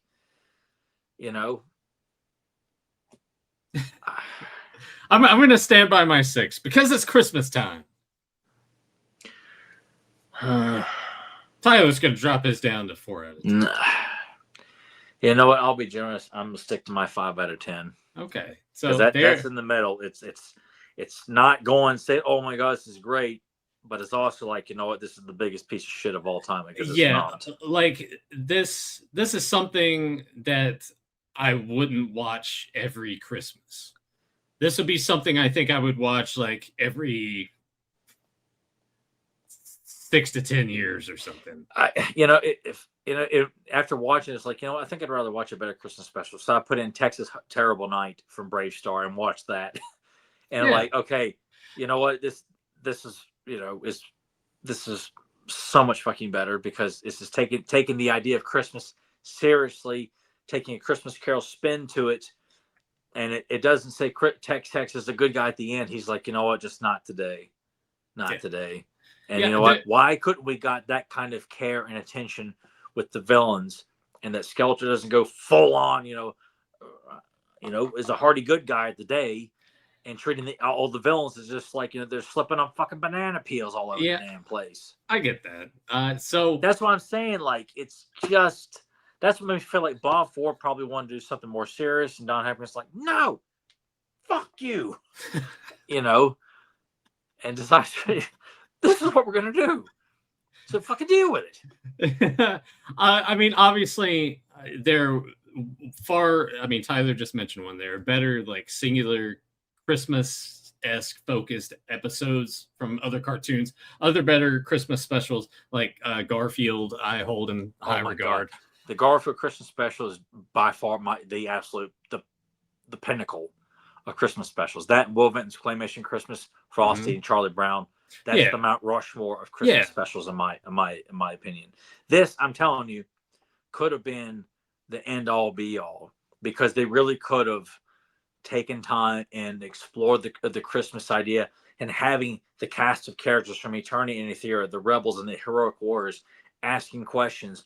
Fisto going out into the forest and with Moss Man, and like, well, if you don't want me to tear down a tree, what should we do about trying to get a Christmas tree? And Moss Man tries to come up with a more environmentally friendly way of putting together a Christmas tree with the help of Glimmer and Natasha. And Natasha uses her net and helps bring the tree back to the palace with Fisto, like, you know, or just something along those lines, where they're helping explore the concept of Christmas.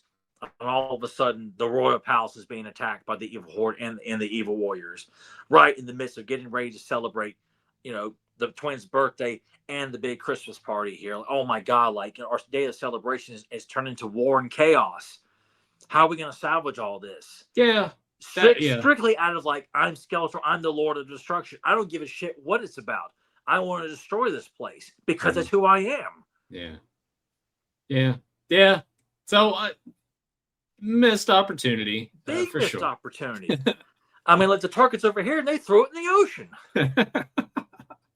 You know, and I would. It's not trying to be mean for the sake of being funny. I would love nothing more than every single year. I look forward to watching the Christmas special once, twice, maybe even 3 times in a holiday season. I haven't actually sat down and watched it at Christmas, and I don't know how long. I haven't had that desire to, because I hate seeing the first. My favorite property being treated as just idiots. It's not fun. It's being treated badly enough on a daily basis with the current powers that be. You know, and it's just to go and sit down and part of me is like, will I watch this again next year? I don't know. Probably not.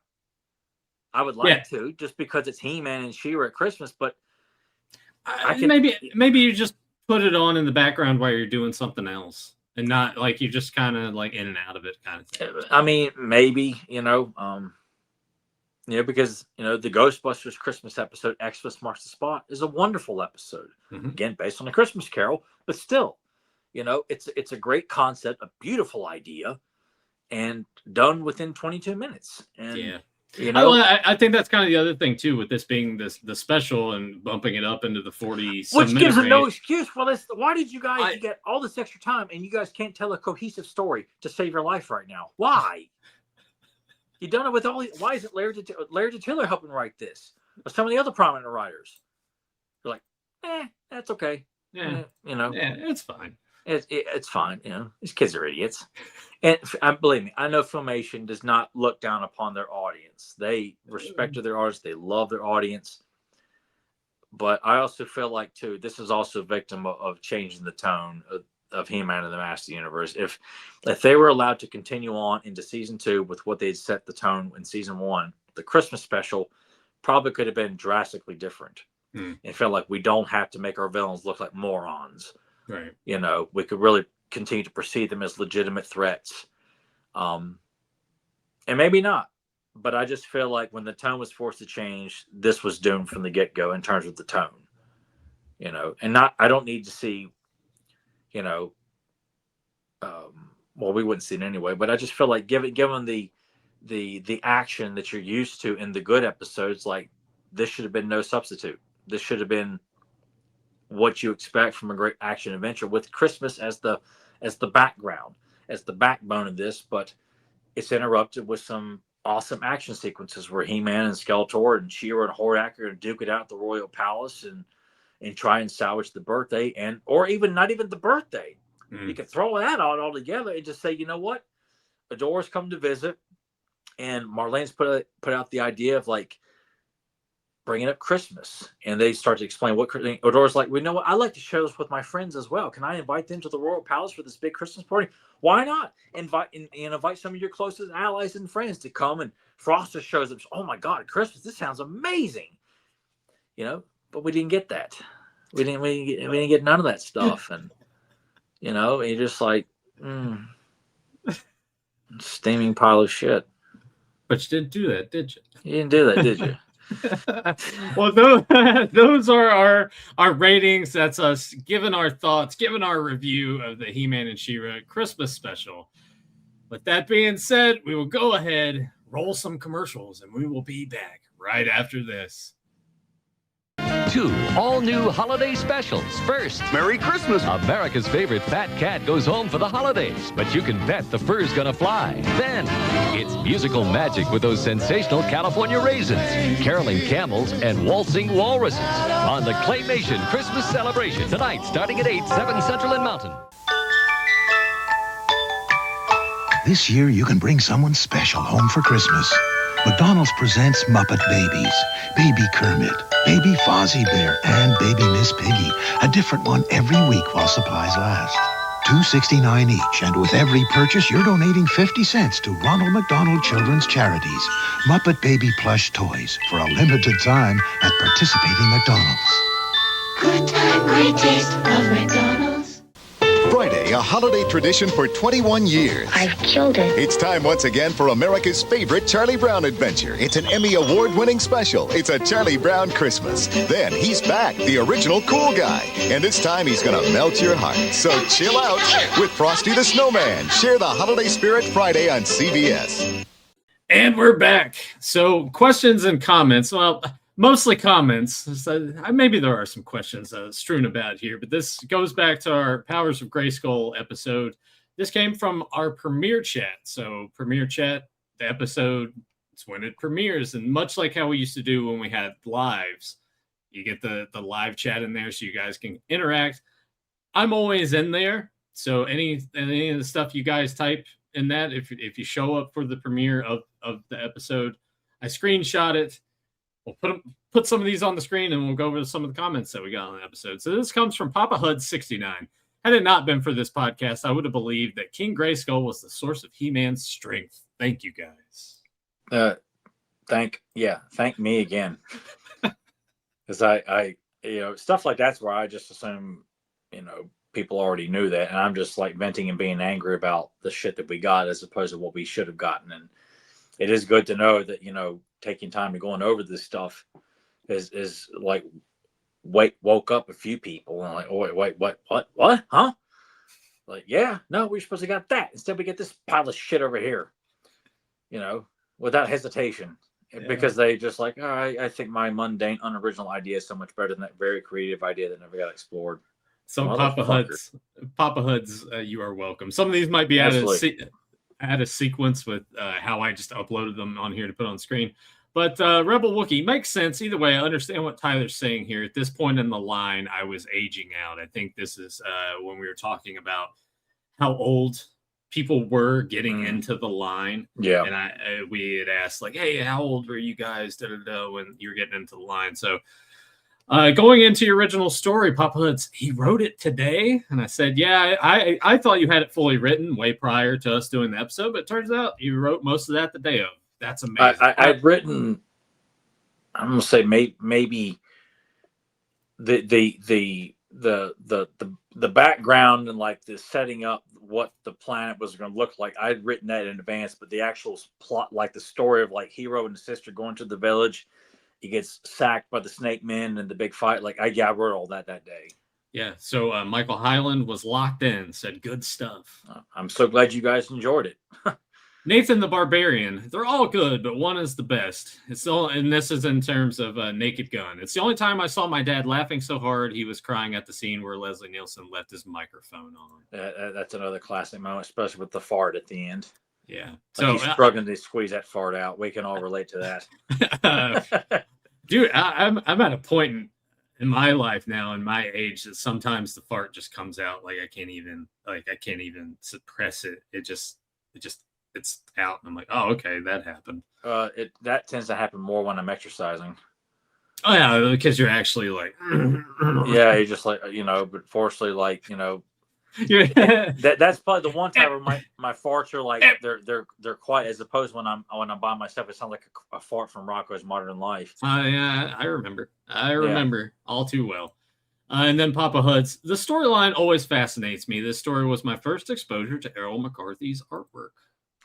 Yeah, it's still something that just fascinates me to this day. And I still, my ass is burned that we never got anything that was trying to, all right, let's make this our jumping off point. And they just continue to just make hero putts, or like they did in the shitty Netflix series, or he's the bastard kid of a bastard character in King Grayskull. Fuck you.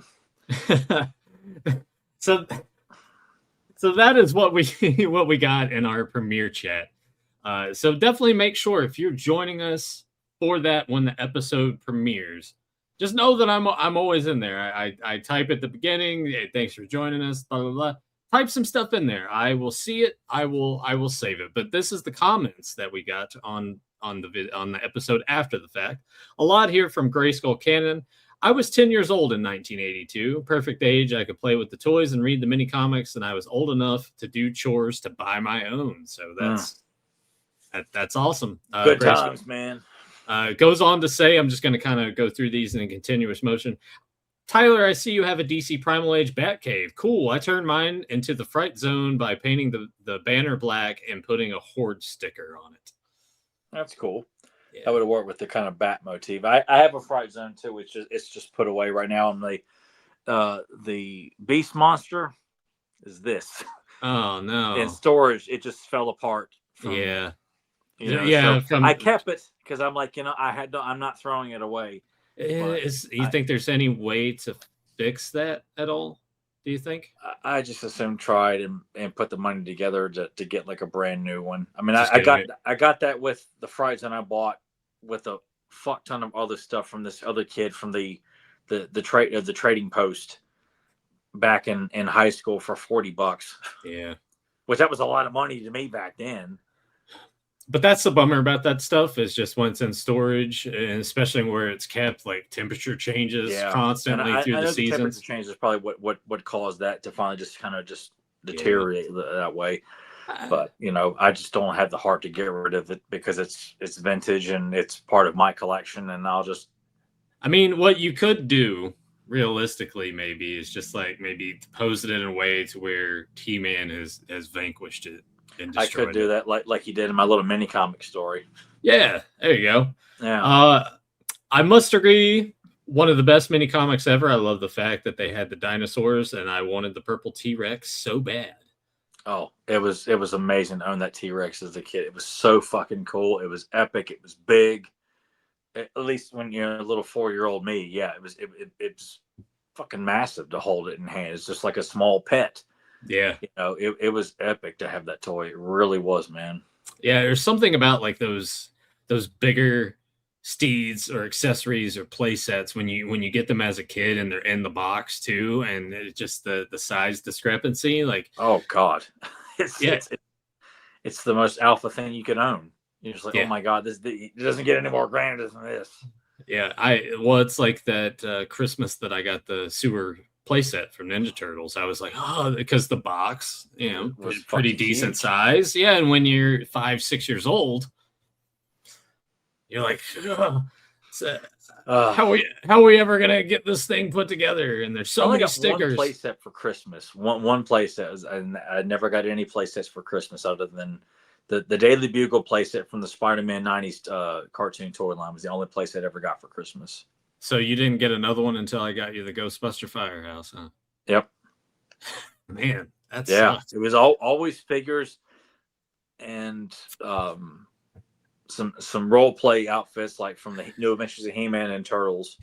See, my small vehicles, but other than that, my parents were all it's probably more of my dad thing where it's just like, oh well, he's into Ninja Turtles, you gotta give him the sewer playset. Oh, he's really into Batman, you gotta give him the Batcave, you gotta give him the Batmobile, you gotta give him the Batwing. Like that stuff was in the movie. He's gonna want it. Probably. I should have been just following behind your dad taking notes and then handing it to my parents. And yeah. I'm just joking. My parents did really good for me at Christmas. Just I was happy to get what I got. I was not upset. I'll just put it that way. I mean, I get it because play sets even back then were pricey. They were high end items, and And that's what my parents felt like they couldn't do that much. But getting a stockpile of action figures and posters and movies and trading cards Christmas morning from Santa Claus, I was the happiest kid on the planet. It didn't matter to me. I was never thinking about what I didn't get. I never thought that way. I was so thankful for everything that I got. More stuff here, Grayskull Cannon. We all know how the line failed, but looking back over the last 40 years and seeing the different concepts and ideas that have been developed and made into toys as we stand here today, especially the ideas I'm speaking directly about, New Adventures and She-Ra, maybe it's not too bad. So, well, yeah, I mean, when you go back, and even though there was a decline, I wouldn't say the line failed. It certainly declined and had to end at some point. But you look back at New Adventures, and for what it was, that was a cool. It's the character designs is what's great about it. I think when you really start to break down the animated series, however, and the changes there, that's where people look at it and have that takeaway and that divide with it. Now, having the New Adventures in classics form, most of them, unfortunately not all, it would be great to have gotten everybody, but seeing them in the classics versions really puts at the point the potential you see within the character designs in New Adventures. For sure. And I still will, I'll champion to the day I die, like the concept and the idea of He-Man, Skeletor going off to another timeline in the future and having wars there and meeting new heroes and villains. Like, dude, that's $1 million idea. It's different, but it's, I think if they had, and I think some people will also say too, I didn't see it as a problem, as I've said before. I think if they had already kind of carried over the look of He-Man and Skeletor into New Adventures, and then you see the characters' new designs work their way in, I think it would have been an easier selling point.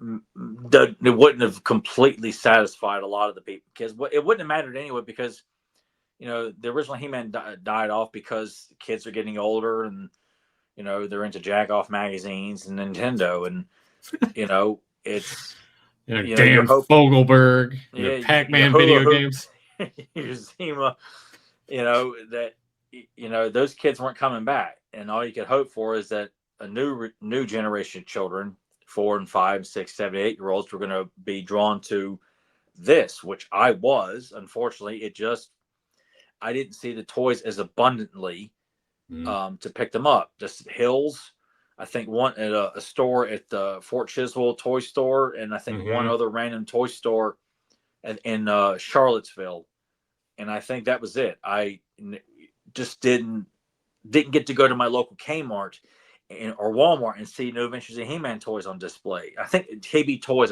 maybe had them for a time as well. But if I had seen them being made more available, damn right, I would have picked them over any other toy. Even that includes Turtles and G.I. Joe, which I was batshit crazy for at the time.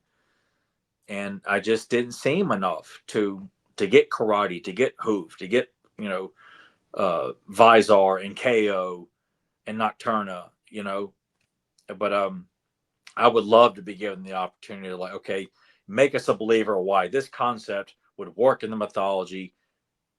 I mean, I've talked about it. You and I have talked about it and talked about it in the past too, why this is $1 million idea, that you could set up an ongoing comic book series with He-Man and Skeletor, fighting in the Tri-Solar Galaxy, and then a comic book series with everything going on Eternia without their presence. Who's taking up the mantle of being the main defender of Eternia, taking care of Grayskull? Does She-Ra jump ship? Who's taking over the evil warriors? All these things. I think it was just one of those things where it was just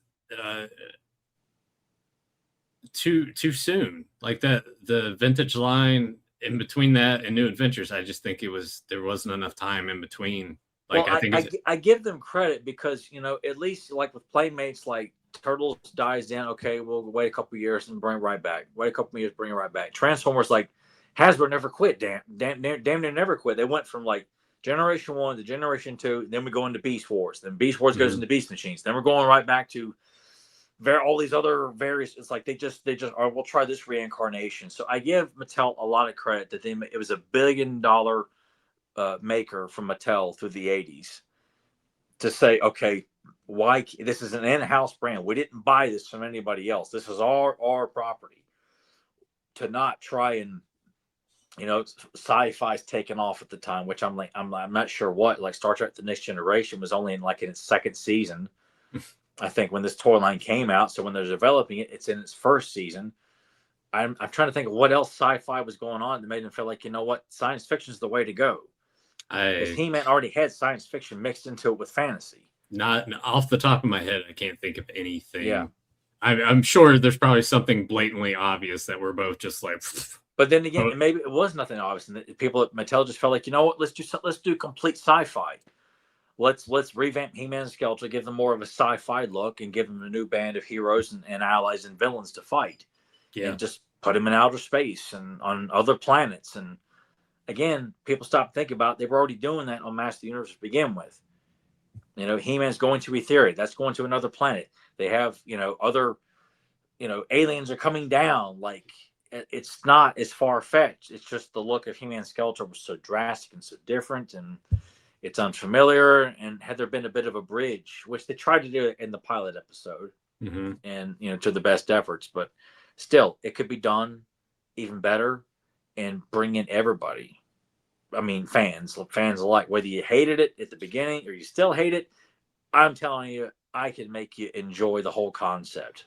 Guaranteed. Let's tie that into this other comment that Grayskull Cannon left. Mattel is now making a Power of Grayskull line. So they're doing this thing again, I guess, with the movie coming out. I didn't really look into the details of it, but apparently it makes it almost sound like their Origins is going to stop soon, and then it's like, we're going to do this and do this, and I'm like, okay, 2 more toy lines, one focused on the movie and another. Anyway, whatever it may be, whatever the case.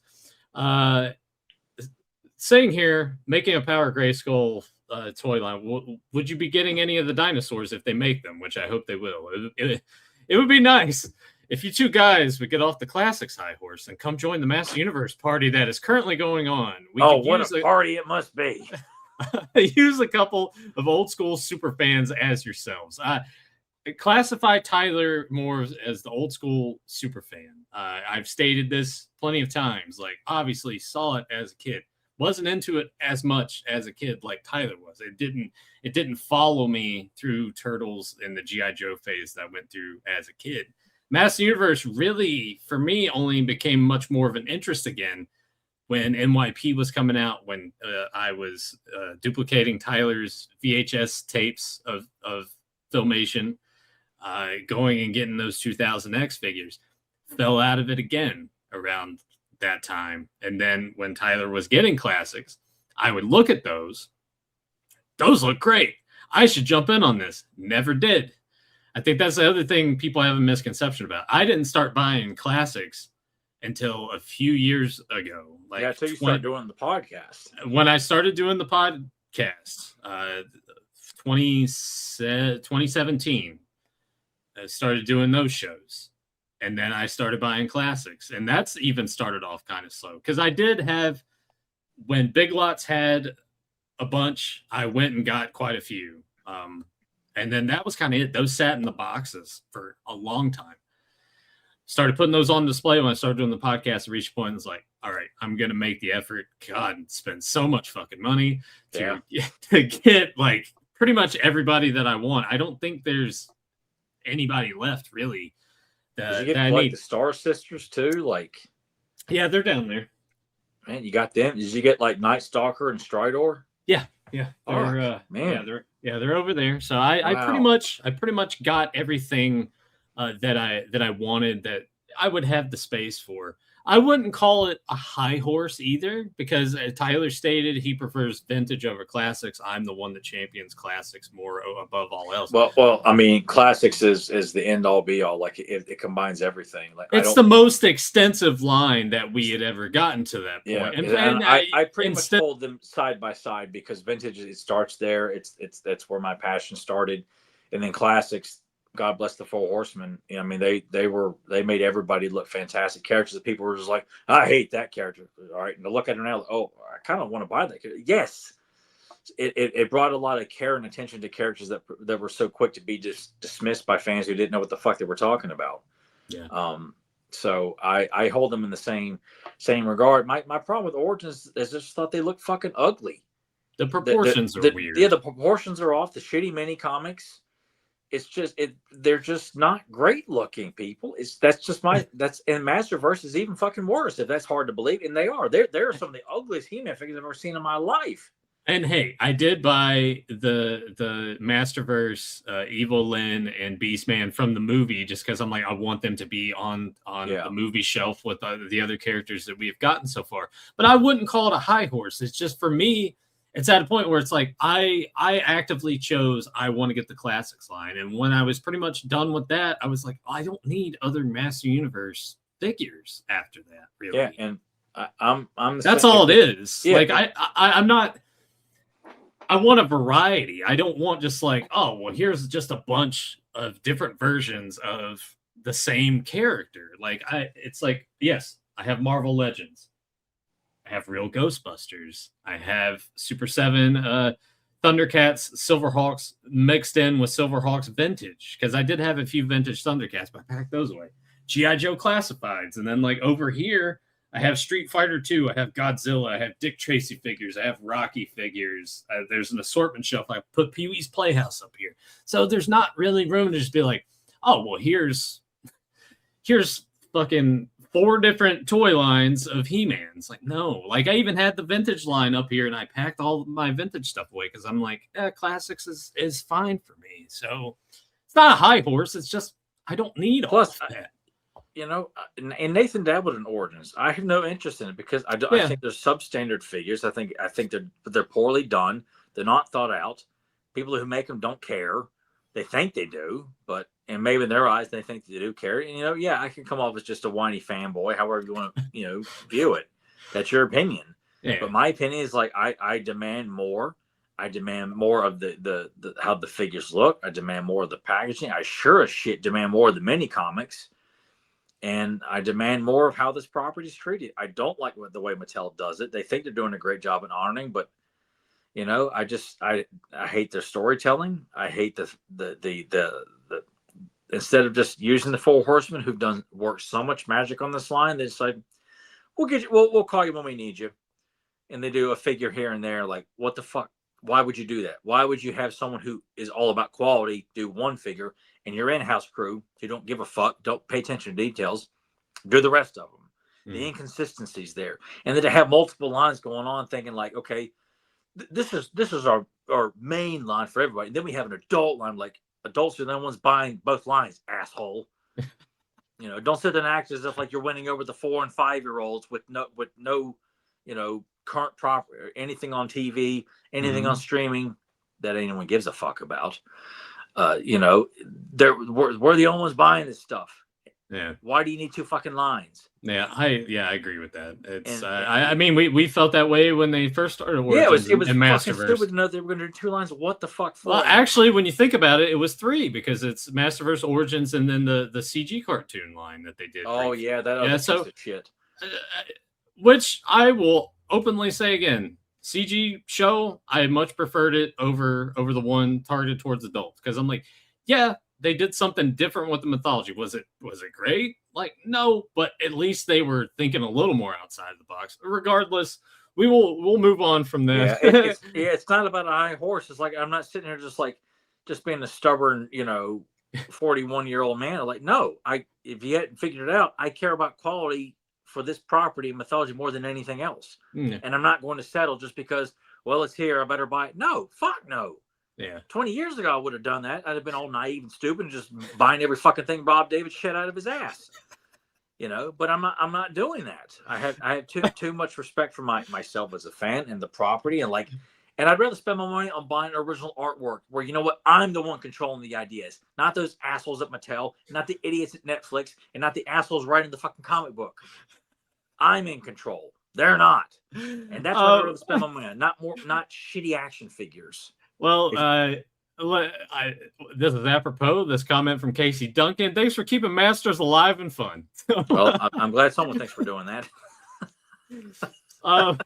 Grayskull Cannon, going back to them. This is for Tyler. Hey, man, can you write your stories with ChatGPT? just go in there, say it's a story about Master Universe fan fiction, and it tells your version of the story. I was like, nah, it's a terrible idea because I have no idea what that is. I said as much. I was like, well, Tyler doesn't really know what it is. I don't think he would even know how to use it, and it's just AI stuff. It's like, why? Oh like, no, I would never use AI. It's just lazy. That's lazy. That's everybody who's like constantly uploading all these fucking dumbass AI videos all over YouTube and social media, and then want you to give them credit for something that a robot did.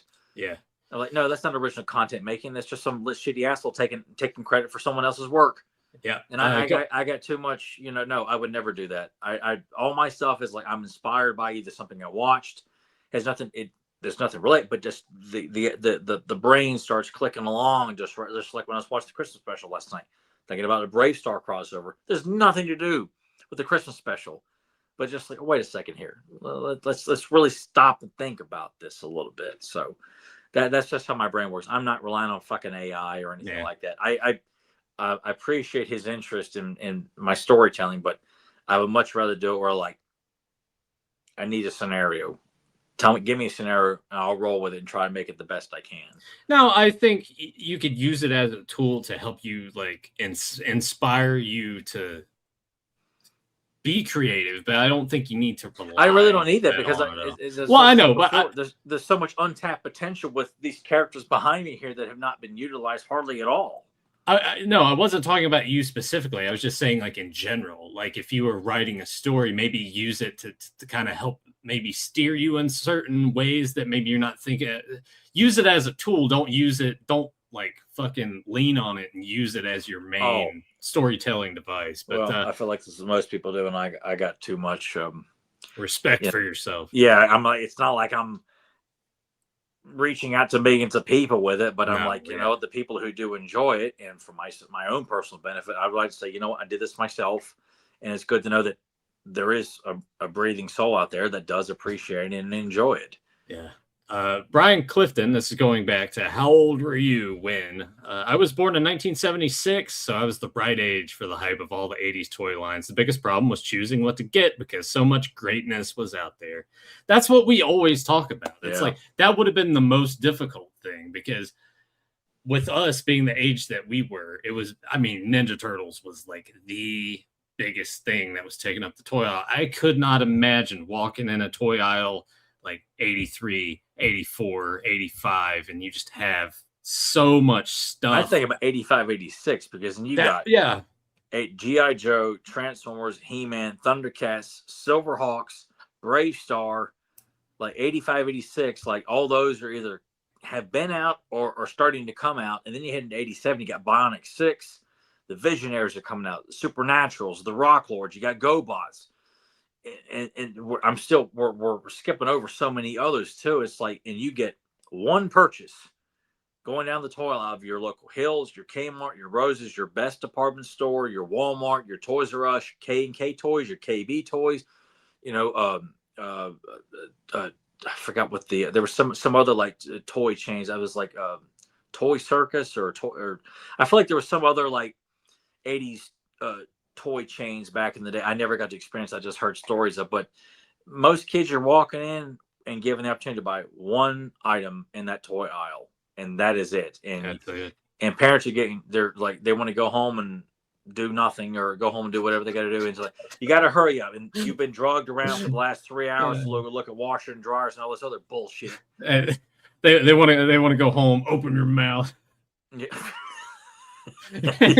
anyway, that's all they've got on their mind. Like, well, this dumbass kid hurt and pick up this piece of shit plastic. Like, hold on here. You have dragged me around for the last 5 hours to go look at MJ Designs, every fucking clothing store, arts and craft bullshit, sitting around watching mom try on this. You go look at this and that, and now you're telling me you ain't got enough time for me to go down this aisle here and try to make of like these 12 dozen more toy lines of all these kick-ass heroes and villains. Not only which line do I get a hero, do I get a villain? Yeah, I mentioned this before. I never had that problem. My parents were always pretty generous with the time of letting me like scope out everything. And once again, I think that was more of my dad just had a general interest. I really think my dad just kind of lived vicariously through me in that regard, because you think about it, like our parents, the ages that they were when they were kids. When you think of toys, it was just like Tonka trucks, like metal robots, and in some cases, it was more just like play pretend, role plays, the cops and robbers. You pick up a stick and suddenly it's a gun, it's a sword, and that's it, if you even come up with that. So yeah, so I think my dad just kind of really noticed the magic in that, and just sort of because he was just genuinely fascinated by everything. Like when I got my Nintendo Christmas '89, like he was there playing the games. And my parents did do that. My mom did enjoy playing Nintendo. Hell, even would rent video games on occasion for herself to play. So yeah, and I think there's some instance there too of just like our parents also like Atari and maybe some of the other stuff kind of in between there. I really don't think any like Commodore 64 or any of that was really as yeah. We had an Atari because my parents it was given to them, I think, as like a wedding present or a gift of some kind. Yeah, and that was my first time getting to play an at-home video game, and I had a blast playing that. They only had, I think, 3 games for it, and that was it. Yeah. But yeah, and what? Don't get me wrong, it wasn't like it was every time, because I like to tell my mom how. Come on, kid, hurry up, get out of here. Because I mean, I like to remind her, like, she would go rent movies for us on a whim. I said, "Can we go buy a Eraser just came out of VHS? Can we go rent it? I'll call it in and reserve a copy for us." Jurassic Park just came out. Can you go buy it for us? Batman's on video today. Can we go buy it? Okay. You know, there were just for times where you're like, oh my God, what do I do? What G.I. Joe did I get? And you're like, you need to hurry up, make a decision. You're like, oh my God, you can't get any. You don't pick anything. You're not getting anything. It's like you're like, oh my God. I could totally see you panicking as a kid. Just how it's more of an internal panic. Well, I know that, but it's not like I'm sitting there like sweating buckets and I'm about ready to shit my pants because I can't make a decision here. Yeah, I know that, but I also known you long enough, and especially how you were for the longest time in the early stages of our friendship. I can totally see how you were. Oh yeah, I mean, being in that situation where like the eternal panic is. I could see it in your face. I could see it as a kid. You probably eyes bugged out a little bit. And sure. I will say there was one particular time, and this is when I was pretty young. Derek was, I think, maybe had been born, but very young. They decided to take me to Kmart, our local Kmart, to just buy me a toy. That was it. And I walked those aisles at Kmart and couldn't find a fucking thing. And like, this is probably either 89 or 1990. Very young, like, you know, five. Maybe 4, 5, or 6 years old. And I'm thinking back then, all I remember seeing was like the shitty Flintstone kid toys to buy. I remember those. And I'm like, I don't want those. And I didn't see He-Man, and G.I. Joe is starting to pique my interest, but I don't remember seeing anything. I don't remember seeing G.I. Joe. I don't remember seeing Thundercats. I don't remember seeing Silverhawks or Bionic 6 or Brave Star or any of these other ass-kicking lines there at that particular day. That's all I remember seeing was the Flintstone kid toys. And I'm like, I was so bummed I couldn't find a single action figure I wanted to buy. And they took me to go. There was like a small animal zoo with reptiles in the parking lot of Kmart. So I got to go look in this trailer and look at big snakes, and that was my treat. I mean, you think about it, and it is Kmart, and their toy selection. I don't ever remember their toy selection being that good ever, really, to be honest. That's where I tended to buy my G.I. Joes in the early 90s, was going to Kmart. Yeah. Sometimes at Hills, but you're right. It was Hills or nothing as a kid. Yeah, for toys. Hills for and toys, Roses. I feel like I tended to. I used to Roses was good. I hit pay dirt with both of those. Or at least the one that we had here, the one in Blacksburg, which is where I got He-Man and Skeletor. That's what started my love for it. Like, I remember getting some good toys there, but the one here in Radford always was slim pickings when it came to action figures. I don't know why. And it wasn't like they didn't have multiple aisles of toys. And the action figure section sure as hell wasn't too super teeny tiny. It just, I don't know. They just didn't, like, they carried the Marvel superheroes line that Toy Biz put out. Hell, they even had the Marvel Superheroes Training Center, the play set for that. Yeah, you couldn't get that though. That's a playset. I do own it now, but You own it now, but you couldn't I own get it now. But back then, it's like, I'd have been better off just shooting myself in the foot. There's no fucking way I was getting that. Rebel Wookiee. Great introduction to this era of Master Universe. I was totally unaware of the Preternia concept until I was an adult collector. The last thing I remember from back then was knowing the Eternia playset existed because of the Wonder Bread trading cards, but I never saw one. I was 5 in 1982 when the toys came out, so it was just right. My brother was 2, so one of my first wave figures got chewed on. Love the show. Yeah, that sucks. I do remember this is tied into He-Man to a certain degree. I had bought the Super Samurai Leo, I think the Christmas of 1990, because my mom took me to go see Home Alone for the second time. Before we went, she took me to KB Toys, and I bought Super Samurai Leo. I took that toy up to my mom and papa's, and my brother took his flip shot figure from the New Adventures figures or toy line. Somehow, I think he took them outside and left them, and one of the dogs, I think it was Fluffy, managed to just chew on the foot of Leonardo and chew on the foot of Flip Shot. And I remember I was so fucking pissed. And of course, I didn't get a replacement. Oh, of course. No. Yeah. It's like, well, I guess you're done with that. Like, it's like your little brother leaves them outside. And of course, I'm not going to go out and be screaming at Fluffy because I loved all 3 of their dogs. They were sweetheart dogs. And you're just like, oh my God, man. And then I was upset that Derek's Flip Shot, like, it wasn't my figure, but it was a He-Man figure. It's Flip Shot, and his leg's been chewed. His foot's been chewed off. This is bullshit. So it's like a funeral for 2 great action figure lines that day. I mean, what did you just keep the figures though, or would you? I think I took it home, and then I was like, I can't play with this. It's disfigured. Throw it away. Well, I don't know. I don't remember throwing it away, but it probably ended up getting thrown away because it's been. And then the Flip Shot, I actually think, hung around because it was Derek's toy, and Derek was too young to give a shit. He also drew in my Ninja Turtles movie book too with a pen. Oh man! Oh, you talk about Rob was ready to rip his head off over that one. Once again, he took it in another room, takes a pen, and just proceeds to draw like it's a coloring book. And I pick him up, like, what the fuck happened? And just like that, huh? And my dad's like, just come, like, this isn't your. It's just you buy me a new one. I'm like, of course, my brother would say, well, you left me for those big dogs in the backyard. Yeah, but that was after the fact. He likes to bring that up as me being such a bad brother because I left him in the backyard with his 2 big dogs. Yeah, but it's warranted after he took your action I figures. I didn't think about that at the time. I was just like, oh my God, those big dogs jumped the fence. I got to get the hell out of here. I turned around to see my brother tripped and fall, and I just kept running. And the dogs didn't harm anybody. They were just 2 big gentle giants, but they would look scary as hell to both of us. Well, I mean, to a little kid, any dogs like that you don't know is scary, really. Yeah.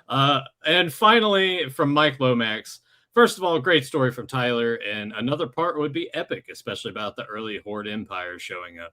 77, the year of Star Wars, set me up perfectly for the best decade of toys and cartoons. Of course, I was a fan of the big 3, which still influences my collecting. My personal favorites outside of those that was linked to the toys were Mask, the Centurions, Brave Star, Thundercats, Starcom, the Real Ghostbusters, and Visionaries. Then the cartoons without toys, Ulysses 31, Thunderbirds 2086, Inspector Gadget, Jason the Wheeled Warriors, and many more. It also helped having a younger brother by 5 years, so he was able to keep me up to date with the latest toys and cartoons, so I got it pretty good. I was always thinking about that too, and I guess you could probably relate to that a little bit, is when your brother's kind of into the stuff, like, you're a little out of the cartoon deal, sort of. I mean, you more than most kind of stayed within That's that the thing. realm. I never left it though. Like, my brother's 4 years younger than me, and we were pretty much kind of neck and neck. Like, we were both into G.I. Joe. We're both into Turtles. We were not. I guess in Mike's, the way I was looking at it from Mike's standpoint is, if you have a younger brother that's 5 years, right? And as you were saying earlier, like, you've grown out of Master Universe, you're. I never grew out of it. So. Well, no, I'm saying him. and other kids around that time period that kind of left when the line started to decline. They're leaving that, they're getting their jack off books and stuff. They're hanging out with girls and everything. But if you have a younger brother at the house, it's kind of like your window. Yeah. Kind of that you peek into. It's like, oh, what's he checking out? Oh, that seems kind of cool. And you can kind of keep up with it without really being into it to a point that your friends might find out and make fun of you for it. That's what I was kind of thinking. Yeah, it's I guess because I was still in 5th grade at that time. You're supposed to be into sports, not watching Power Rangers and collecting action figures. And I was doing both. Like I was really into sports, but I really liked Power Rangers at the time. But you couldn't tell anybody because you get made fun of. They think you're gay, and you're on your mom's tits still, and you watch Power Rangers according to But they were probably Davidson shirts. But they were also probably secretly watching it too. Which I'm like that logic. I would love to put as like if that were the case, why the fuck do you need to go after people for liking something that you like because you feel like I need to feel superior at school because you know what, I have nothing else going on in my life. So I'm going to go and embarrass and make fun of kids who are into the same thing I am because I'm a fucking pussy. That's just the psychology of it all. It's like, I know you didn't watch Freaks and Geeks. You don't care about it or anything, but there is on the geek side of things, they do have a bully that picks on them all the time. It's the same age as them, the same grade and everything. And, there's one episode that focuses on it primarily that there's character Bill, and he's always saying stuff, and the bully's like, oh, you said you're allergic to peanuts, and you're probably just lying about it. There's no way you're allergic to penis. Yeah, no, allergic to peanuts. So the bully kid is like he's lying about it, and he takes peanuts and he puts it into his sandwich. You keep thinking I'm going to say penis. Sorry, as juvenile as that sounds, just what it sounds like you're saying. But it turns out obviously Bill wasn't lying about it, and the bully felt like shit about it. And there's this whole like little, I guess you could call it like a Comic-Con because the geeks like got dressed up. It's like one of those small little focused like con shows like focused on comic books, and they were going to go be dressed and stuff.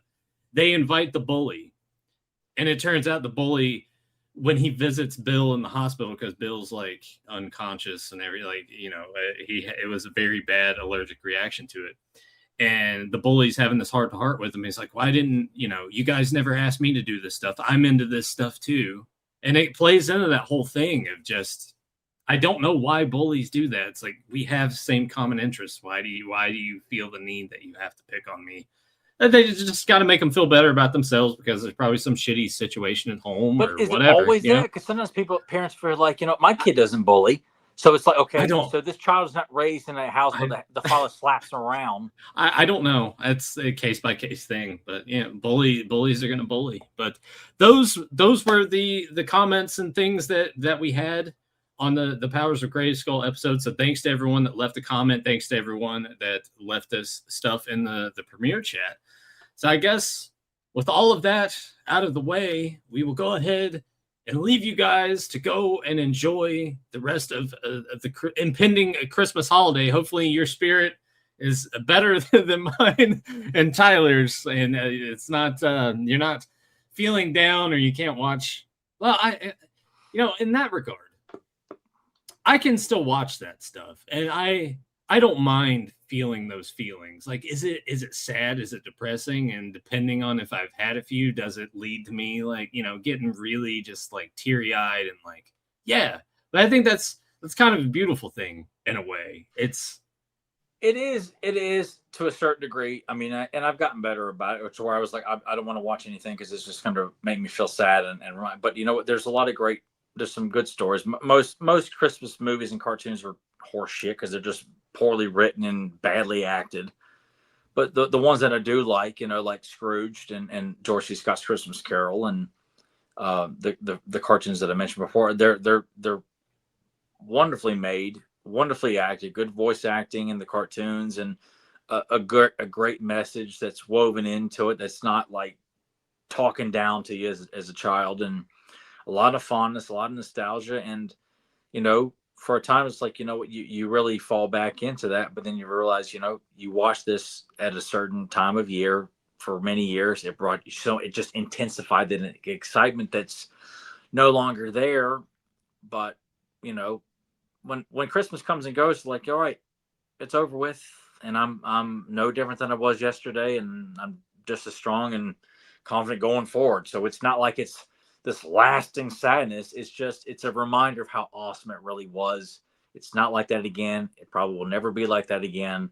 But as me and Nathan talk about, at least, you know, it was for a long stretch. And I'd hate to think, and I'm sure there was for a lot of kids, Christmas was not a fun time. They get to go to school after the holiday and either have to make up lies or just hope to God no one asks them, what did Santa Claus bring you? And they're like, he didn't bring me anything this year. And it's very sad to think about, and very self-centered to think like, well, it's going to be like this. Like, you know what? Some probably wish they hate Christmas because they never got to enjoy Christmas. Yeah, absolutely. Or there may have been some other thing tied to Christmas time that makes them feel that way. But Tyler, I will leave you with this because it got me thinking about it. To quote Dr. Seuss, don't cry because it's over, smile because it happened. Yeah, and that's a great quote, because that's something, it's what I really tried to focus on. And, you know, actually putting up a tree for the first time in probably a decade or more. Whereas, and it's a small tree, nothing major, but like, you know, it's nice to see a small little tree in the corner, and, you know, put my big plush Frosty standing next to it there. And that's about the extent of my Christmas decorating. Just leave it at that.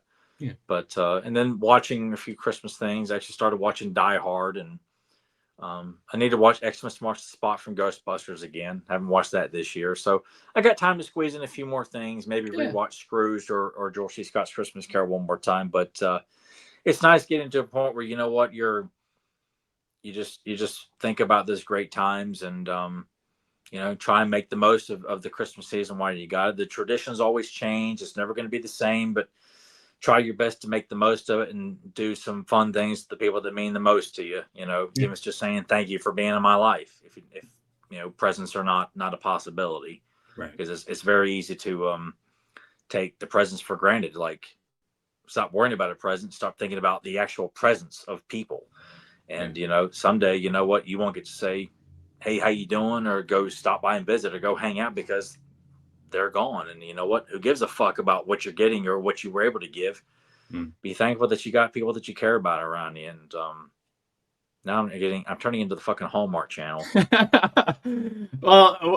well put, Tyler. But yeah, we are 5 days as of this recording. We're 5 days away from Christmas, so we hope everyone has a safe, happy holiday and a Merry Christmas. Merry Christmas to everybody, and Happy Hanukkah, Happy Kwanzaa, whatever it is. Whatever you celebrate. And if you celebrate nothing, hope you enjoy the 25th however you want to enjoy it. And have the day off and enjoy doing what you love. Yeah, if it's just, you know, looking at jack off magazines, hey, have the best time doing it.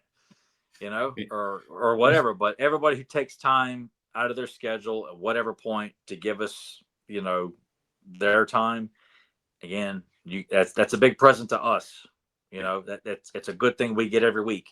You know, we're not a big global podcast or anything like that, but we care about this topic, and the various other topics we talk about means a lot. And the fact that you're willing to sit down and listen to us talk about those things, that brings us a lot of heart and joy, and motivates us to keep going to the next one and stay excited about doing it.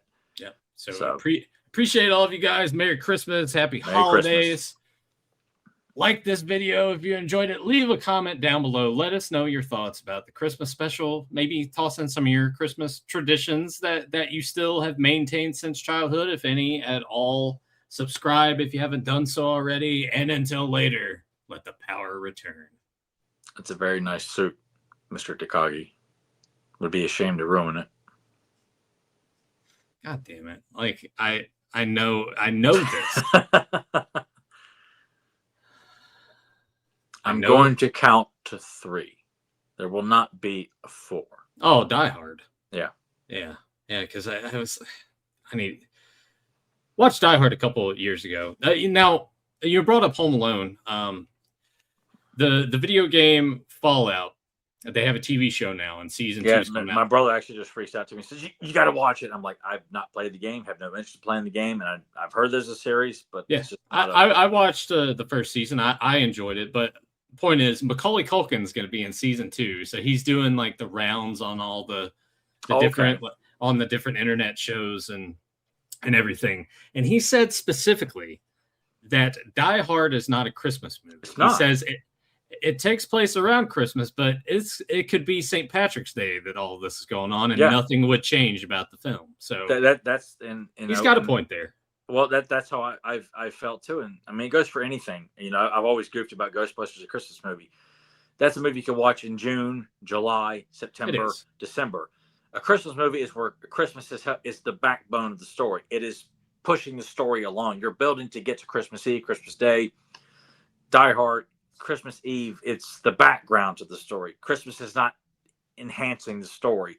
First Blood takes place around Christmas time. Jaws of Revenge takes place around Christmas time. Gremlins takes place around Christmas time. But they're not Christmas movies. Yeah. You know, like Christmas Carol, Scrooged, fucking Elf, you know, Christmas with the Cranks, Surviving Christmas, all these other shitty Christmas movies. Yeah. You know, they are Christmas because their story is being told around the story of Christmas. Movies that have like Lethal Weapon takes place at Christmas time. It's not a Christmas movie though, but they're appropriate to watch at Christmas because Christmas is in the background. Yeah, and it's festive enough that it. Yeah, Batman Returns, not a Christmas movie, but you could easily watch, and I already have. Me too. Christmas. It's very appropriate, but you can also watch it in the middle of the summer too. Yeah. And going into that, mentioning that's kind of where I was for most of my movie viewing habits as of late. Batman Returns, Gremlins, Black Christmas. Oh yes, that's even though you really can't tell a horror movie with Christmas as the progression of the story. It's just Christmas is in the background. It's the holiday season, and this is happening. I mean, I almost feel like I would say Black Christmas is a Christmas movie because, I mean, it's all about, you know, the girls are going home or trying to stay put. They don't know what to do about Christmas break. We'll stay here because, you know, Lois Lane doesn't have any family to go on Christmas break, or they don't give a shit. And she's drunk. So it's all about all the plans and the things of what the girls are planning to do is revolving around Christmas.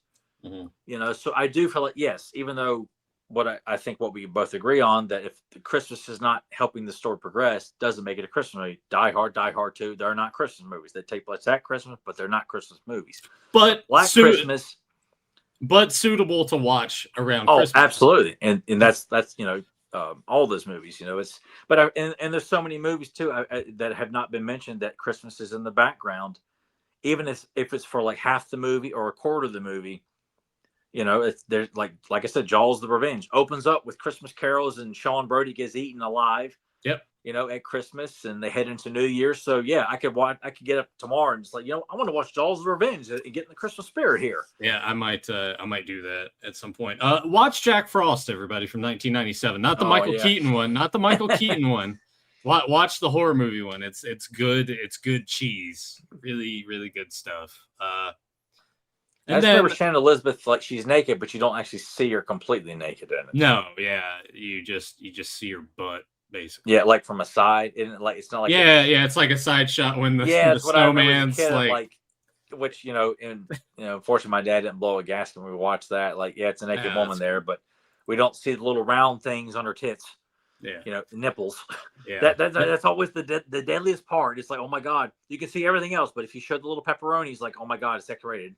Yeah. And then I guess I kind of don't want to end this on like a downer. Really. Oh, great. It is Christmas after all. Well, just yesterday I watched Spinal Tap because I'd never really watched it all the way through. And then, you know, God. Yeah, you and I have not talked about that. Yeah, we haven't talked about it at all. I mean, we don't really have to share our thoughts too much on this because, I mean, it's just a bummer all around. But I was just, the thing I really want to focus on is just, what a run when he first started directing, man. Like Spinal Tap, Princess Bride, the Sure Thing, When Harry Met Sally, A Few Misery. Good Men, Misery. It's like, fuck. Like, what a great, like, and then North came out. Yeah. I saw it once as a kid, and it was, won't say it was like the worst movie like everyone else. It was just like, okay, well, I didn't recognize all these people in this movie, but I watched it and that was about it. But he had the sense of humor enough to read out Roger Ebert's review of the film, like out loud at like an award presentation ceremony. So it's a terrible situation. Sucks that we lost him, but go watch some of his movies. Celebrate the man's work because he did a lot of good stuff. A lot of good stuff. A lot of legendary films, man. So Rob Reiner, God bless you, bud. Thank you for everything you gave us, and I'm just glad as him and his wife aren't suffering. I just hate it for his kids and all the friends, like Billy Crystal, Larry David, all the people that worked with Rob Reiner. Yeah, you know, it sucks, but God bless you, bud. Thank you for everything you did for us. Yeah. With that, we will go ahead and we will get out of here. As I said, our next episode is going to be a spotlight on Snout Spout, so hope you are looking forward to that as much as we are.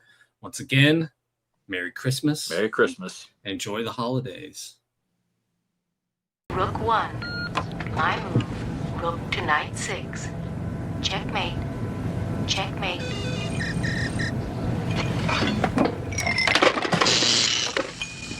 You bitch.